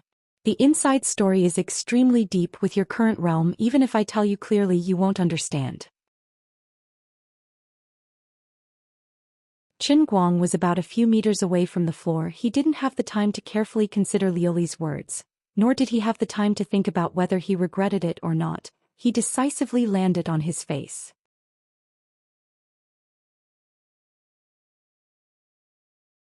Chapter 11:26. Before completely losing consciousness, the pitiful Lord Guang could only express that he regretted it a little. "But it's no use, I've already sacrificed my life with the greatest courage in the universe. Wait, seems like I can't die. But I fell for nothing. Pia. Screech." With this sound, Qin Guang landed on the cement wall in the backyard of the Flemington Hotel. The scene was tragic, enough to scare a 7-foot-tall man to the point of urinating on the spot. To sum it up, it was an eyesore. Under the joint efforts of Liuli and Deercry, the chin-type meat paste was moved to the back of the bushes before anyone discovered it, conveniently concealing the smell. Fortunately, the hotel's watchdog was a dumb husky. The security guards brought the seemingly fierce but actually adorably dumb husky over for a stroll, but they found nothing. They only found a big pit on the ground, and then they turned around and left with a belly full of doubts. After a full 2 hours, under the frenzied infusion of divine power by the two god emperors, Qin Guang, who had the regenerative ability of the earth paste exploder, came back to life. That's right, of course he wouldn't die. Actually, without Liuli and Deercry's help he wouldn't die either, just that the recovery time would be much longer. After all, he was the highest level elemental creature, the earth paste exploder. Saying that he had an immortal body was an understatement. The naked Qin Guang sat silently in the bushes, once again looking up at the moon in the sky. After thinking about it, there was only one word in his mind. What a scam. The scene changed and he entered the world in the cup, then sat cross-legged on the floor of Cloud City, staring fiercely at Liuli and Deercry with a pair of dead fish eyes. "You guys, that's enough." Liuli and Deercry smiled apologetically.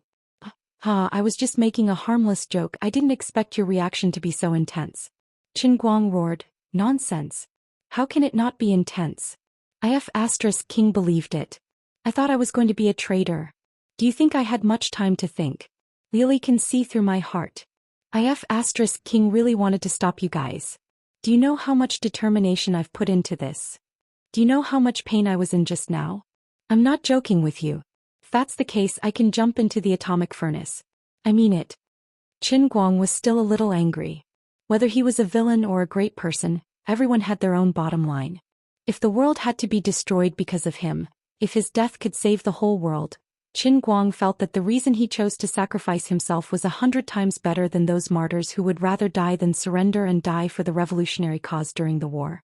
They died for the ideals of communism, but no matter what, they only represented a part of the people, and they could not even break through the scope of the earth.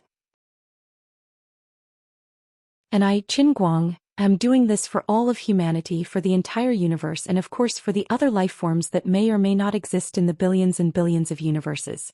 If he had more time to think, of course, he wouldn't have made such a crazy decision in a hurry. However, he knew that Liuli knew what he was thinking. It was a bit of a mouthful, but that was the truth.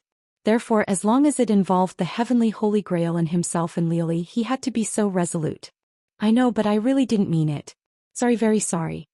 Seeing that Qin Guang was still brooding over it, Lu Ming apologized in a slightly tired voice. Liuli also tried hard to stay awake. She couldn't even lift her eyelids. The lustrous feather dress that had just recovered with great difficulty seemed to be on the verge of breaking apart again. Sigh, I've really been fooled by you two living treasures. An idiot made a joke regardless of the occasion, and the other fool actually suspected that I was plotting something. I'm really suffering as a deity emperor. Besides, Qinguang, save it. Even if Lu Ming and I really want to invade your universe, you can't stop us. Well, now you see you can't die. You can jump into an atomic furnace and you can't die even if you fly into outer space. You can't die even if I put you into the center of the sun. You now look like a living physical creature, but in fact your body and divine soul have become an incredible existence between materialization and energy, comparable to a deity emperor. If your body is really completely destroyed, you will at most become an immortal elemental creature ancestor. Besides, you really can't blame me for not telling you in advance that things will become like this.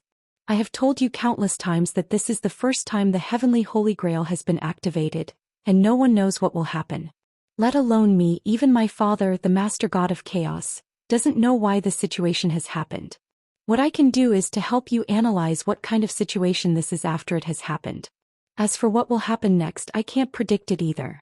Just as I have always said to you, when the boat comes to the bridgehead, there will be a way. Whether it is you, me or Lu Ming, we can only take one step at a time, counter every move, counter every move, counter every soldier with a general, water with an earthware. Qinguang. Admit it, the vernacular telepathy combination that shone brilliantly in the Chinese idiom conference some time ago. Was it you and Lu Ming? Your idiom conference can't stop. Lu Ming, Liuli. About 10 minutes later, everyone finally calmed down completely, and the three restored the mutual trust relationship in the past. Then they began to talk about business. Liuli, today's situation is probably because the total number of your statues has finally reached 10. It could also be because the statue you have successfully cast this time is too perfect, or it could be because the integration of the real world and your real world has finally exceeded a certain limit. That's why it's like this. That's not right. Aren't my 7 idols gone? But you can still get faith value, can't you? And it only looks like it's gone on the surface, but you can still feel their vibration just now, can't you? Qinguang asked. Well, it's like this. So in order to chase after the statue, I have inevitably further accelerated the integration of the real world and the real world? Liuli nodded first, then shook her head. That's not necessarily true. Maybe it will happen even if you don't do anything. It may also be that the two situations are coincidentally put together. You're not afraid that I will give up the next statue and take the initiative to die, so you're deliberately tricking me? As the saying goes, once bitten, twice shy. Qinguang subconsciously began to doubt Liuli's motives again. Lu Ming, who was next to him, said helplessly, Okay, I really give up. Sister Liuli has already sworn with her divinity, do you still not believe her? If it wasn't for Sister Liuli not letting me say it, I really want to tell you something. Even if something really happens to your broken cup, you can never blame it on me and Sister Liuli. Hearing this, Qinguang examined Liuli, trying to use his own eyes to see through Liuli's heart. He knew that these two gods had been hiding something from him. Moreover, they didn't even try to hide it. They just showed it directly. I won't tell you. What are you going to do? Hit us? Forget it. All in all, I understand what you're trying to say. Whatever I do or don't do, I can't change the reality that the two worlds are gradually merging and the real world will be changed, right? Liuli nodded. Exactly. Also, there's no telling when it will happen. Maybe it will take a long time, or maybe it will happen in the next second. The seemingly subtle changes will reach a certain limit instantly. By then, Qinguang interrupted Liuli. By then, existences like the mutated wolves that I encountered last time will appear everywhere in the world? Liuli shook her head. Not exactly. Qinguang immediately took a long breath in relief. That's good. I was really worried about that. Liuli, no, it's much more serious than that. Qinguang almost jumped to his feet. Why don't you make it clear? What do you mean by much more serious? I don't know, but I'm certain that the changes caused by the integration and overlap of two dimensions can't just be superficial. In your universe, it's still uncertain for other planets, but on Earth the changes will certainly shake the foundation. What foundation? Everything. Everything. That's right. Everything that you see, hear, know, and even everything that you don't know. Everything that you can imagine, everything that you can't imagine. Including all aspects of time and space, big and small. Even a speck of dust that has been floating in the air since the Jurassic period will be affected. Qin Guang gasped. In other words, from our past to our present to our future, everything will be completely changed? Liu Li grunted. We can't rule out this possibility, but there's one thing that won't change. What? Because you're the master of the Holy Grail. For you, no matter what kind of integration happens, no matter where you're born, even if the real world and your reality are completely integrated, there won't be any changes to you. Because you can travel between every world in the cup. Qin Guang didn't think this was good news. He had a vague feeling. The greatest pain in the world was standing in front of the person you once loved the most, but she didn't recognize you. In other words, it's possible that my family is no longer my family, or that they don't exist at all. After the world is changed, my ethical family, my parents, may become people that I don't know at all? But in their hearts, in their memories, I'm still their son? But I don't know them at all?